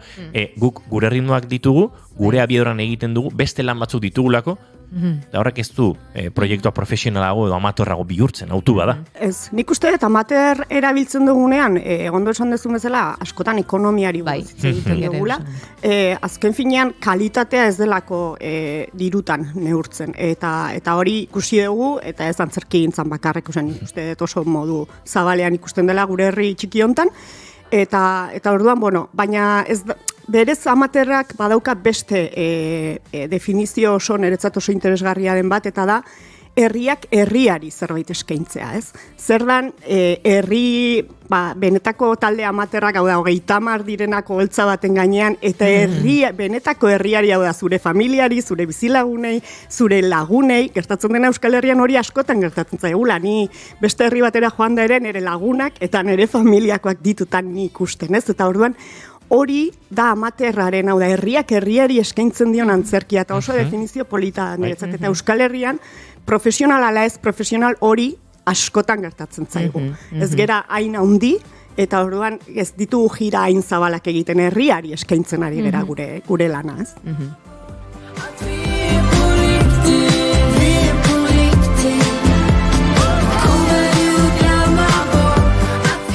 Gogorarazi hemen izan genuen Xanti Agirrezabala duela gutxi eta herrile antzeslana nola sortu zuten beraiek, ez? Herria ardatz hartuta gainera, herritarrekin, herriarentzat, eta justu hori kontatzen ari zinela hori etorri zait. Ez dugu denbora asko izango, baina nik ikerketak aipatu dituzu eta Aipatu duzu ikerketaren batean aztertu zenuela 20. Mendeko amateur taldeen kontua, jarrai taldea ere asko landu duzu. Gustatuko litzake pixkat kontatzea nola abiatu zinen euskal antzerkigintzan ikertzera edo zerk eraman zintuen horra? Bai, hau hasiera nola izan zen kontatu izan dut, ez? Hori antzerki aktore ikasketetan aritu nintzen, edo hasi nintzen, aritu baino gehiago, eta hor konturatu nintzen atzeko mundua nahiago nuela, eta liburu mundu hori ikasi nahi nuela, eta hor Madrilera salto egin nuen, eta han, ni harrituta geratu nintzen, antzerki testu batek zenbat kontatzen duen, hitzain gutxietan, ez? Eta, han autore klasikoak aztertzea tokatu zitzaien irakasle oso honekin, eta niretzat hori izan zen mundu berri bat. Eta orduan, proiektua garai hartan tesina edo deitzen genion ura egin behar nuenean, hasi nintzen pixka bat, ni nire herrira etorreko naiz, eta ia euskera zer dagoen, eta hori izan zen, kontatu izan dut baina estralurtar sentitu nintzen momentuan ere bizitzan, artxibora joan, Gipuzkoako artxibora, 3 hilabete pasatu nintuen dokumentuen bila, ez nuen bat bera ere topatu, Tolosako artxiboan Labaienen artxiboat arakatzea tokatu zitzen, suertea izan nuen, alako 4 kaxa handi utzi zizkidaten trastez josiak, hola, kajoiak ustuta zeuden, hola, guelta eman da zuzenean, eta han agertu zitzaizkida, antiaju zaharrak, lapitzak eta garai batekoak, eta han agertu ziren testu originalak, Labaienenak, eta gero Koldo Mitxelenako fondo gordeetan antzerti eskola, Donostiko antzerti eskolako artxibo handi zati bat antzegoen, eta han hasi nintzen. Eta orduan konturatu nintzen, nire aurrekariei begira, nik marko teoriko bat sortu behar nuen ere ikerketan, eta ez dago, zaten nuen, Labaienen 2 liburu, eta Patri Urkizuren beste 3 aurkitu nituen, dezen nuen, ez dago hau baino ez zer gehiago, nik ez da sinisten. Eta garo, jende helduari galdetuz gero, jende helduak esaten zidan, garai aspaldian antzerki asko egiten zela. Horban, hor badago zerbait, utxune bat, eta hori izan zen ere hasiera, eta suerte handia izan nuen Patri Urkizurekin topo egin nuen, bere liburua ezagutu nuenean, eta hor mundu bat zabaldu zitzaian, eta beti pentsatu izan dut, gaur egun egiten ari garenen gauza asko agian eginak daudela, eta ez dakigula, eta beti esaten dugu antzerkia zerotik abiatzen gara, eta ez da egia. Orduan, hori izan zen ere arrazoia, eta jarraitzen dut, ia 5 urte beranduago gauza bera errepikatzen. Ez dakigu zer egintzen, eta iruditzen zaigu gaur egun oso gauza modernoak egiten ari garela, baina gauza modernoietako batzuek eginak zeuden lehendik ere.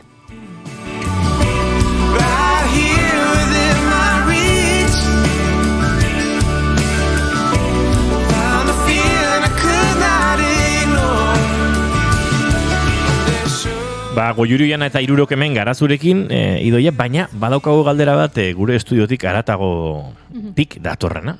Ara.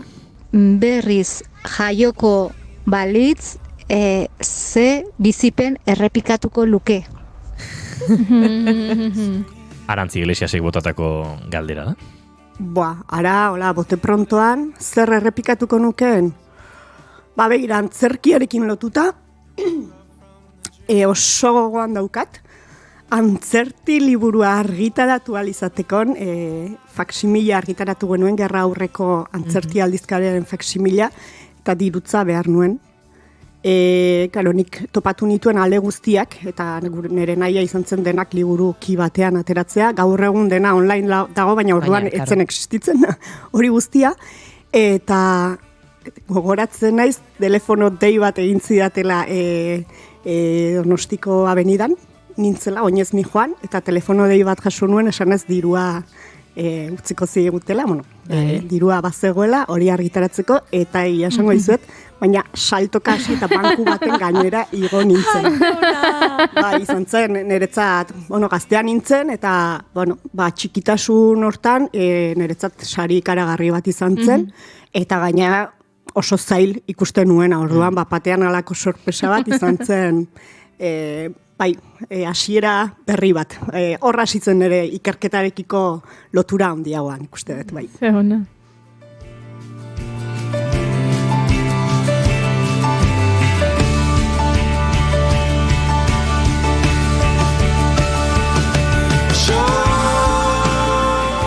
Oian, atzia zorpegi horrekin begiratu, zenien natzaizu inola begiratzen ari. Ez. Oraindik, 7 minutu pasatxo dazkau, arratsaleko 6etarako, beraz, no stress. Begira, galetu nahiko nizuke, zer den artea zuretzat. Esan duzu noizbait ez dela denbora pasa bat bakarrik. Orduan, zer da? Ez da denbora pasa bat bakarrik eta orain gutxi beste elkarrizketa batean, gaina idatziz dauden elkarrizketa horietakoren batean, barkatu. Elkarrizketako horietako batean bota nuen eta lagun batek baina gehiagoki idatzi dit, baina zergatik diozu hori komediaren aurkako hitzak esan omen ditut, eta ez da komedia eren aurkakoa, inolaz ere, baina nik uste dut artea edo sorkuntzatik abiatzen geranean, eta artea den hitza, sorkuntzatik abiatzen geranean nik sinisten dut heziketa bat egon behar duela hor. Eta heziketa hori izan liteke pertsonala, sortzailearena, izan liteke publikoari eskaintzen zaiona. Baina ez ditut maite azaleko sorkuntzak, askotan ekonomiagatik ogibideak eskartzen dizu zerbait egin beharrak horreka batean eta sortzen dira batzuetan alako kontuak hori, jana alizateko edo saldu alizateko, ez? Eta nik uste dut gizarte bezala eta herri bezala hasi nahi baldin badugu kulturak,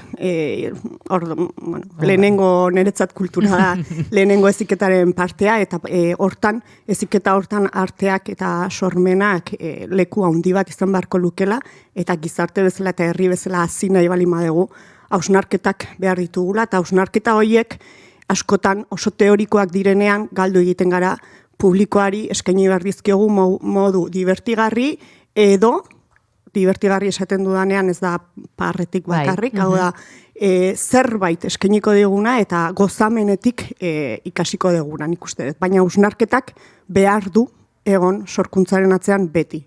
Eta zu ordun sortzen hasten zarenan, hausnarketa batetik abiatzen zara, nola hasten zara sorkuntza lan horretan? Bueno, Katiuskarekin beti gai aukeratzen hasten gara. Zeren inguruan hitz egin nahi dugu, eta horrek baldintzatzen du gure bidea. Saiatu gara orain artekoan beti nolabaiteko hausnarketa bat proposatzen gai guztietan, orduan gaiak eramaten gaitu. Gero beste gauza batzuetan idatziak tokatu izan zaizkidanean edo dana dalakoak hor hausnarketa igual bai da, batzuetan hasi eta idazten ari zeran einean sortzen zaizkizunak prozesuan egiten direnak. Baina uste dut zerbait eskaini behar digutela hazkuntzan eta heziketan prestatuta beti.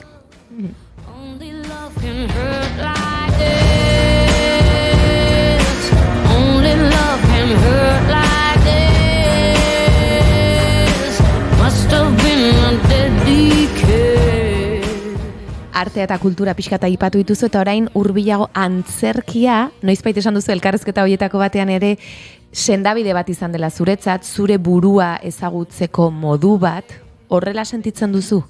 Bai, noski, eta nik uste dut antzerkian gabiltzan jende gehientsuenok gauza bera esaten degula. Ikasten dezu zure burua ezagutzen, batez ere holtza gainekoan aktorearen ikuspuntutik esango dut, baina zu holtza baten gainean zaudenean zure burua biluzik dago, jazten badituzu ere 60 txamarra, ez? Beti zaude biluzik, eta biluzik zauden momentu hortan zure gauza onak eta txarrak ateratzen dira, eta egun honetan oso ondo, baina egun txarretan, edo zu ondo ez zaudenean, edo danadalakoetan, horri aurre egin bertzaio. Orduan, prozesu horiek ikasi egiten dira, askotan frustraziotik abiatzen gara momentu askotan, baina horiek ikasketa bide dira, eta ikasten dituzunean sendabide bihurtzen dira, ez? Eta zuzendaritzatik ere bai, esango dut, beste modu batera, baina egia da, ez dakite askotan, hori lehen galdetu dizun pertsonak ezagutzeak, eta batzuetan hanka sartzen dugu, eta beste batzuetan ez, eta hor badago talde lan hortan ikasbide bat, eta sendabidea terapia bat bihurtzen delako askotan antzerkia, ez?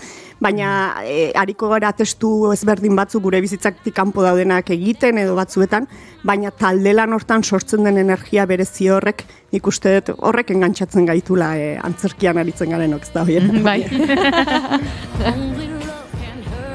taldea aipatu duzu. Oso gustaratzen ari naiz, bai. Taldea aipatu duzu, eta zure irratsaioan ere antzerkia posible egiten duten oie guztiak, ez? Ekarri nahi dituzu. Gu ere saiatzen gara horretan, ez da? Bazarete biak antzerkitik irratira heldutako. Begira, esoa, bai. Bai. Eskatu beharko dizkizut, gonbidatu posibleak, eta laguntz, ez, broma da. Baina, pixka bat ikusteko nola hasi zinen saio horretan, edo nola ikusi zenuen,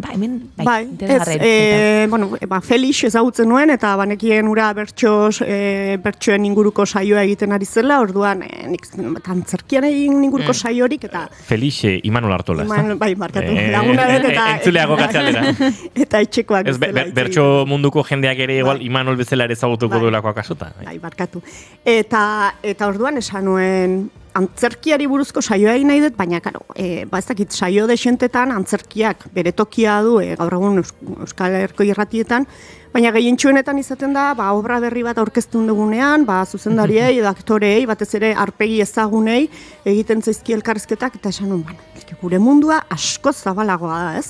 Eta orduan, gure txikitik, nik esan behar dut nien naiz irratian batere profesionala, baina ikasten ari gara, pixkanaka, baina nire nahi zen horiei ahotsa ematea, gure lanean zuzendaria bat da, baina antzezlana egiten dugunan kuadrilla asko zabalagoa da, eta beti bat horrien gainean aritzen garelako izketan ez.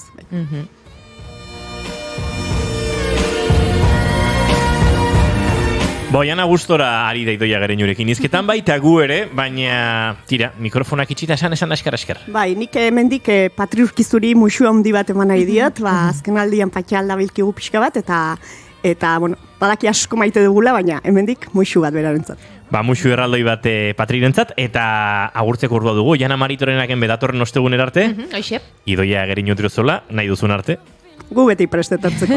Goiurez izarandia bihar arte, eta zuen zule plazar baduzu bihar arratsaldeko 4:00 gu hemen izango gara naiz irratiaren sintonian, bigarren kafean, ondo pasa osteguneko azken ordu hauek, eta informazioaren ari entzune baduzu, oraintxe lankideek lekuko hartuko digute azken ordukoarekin.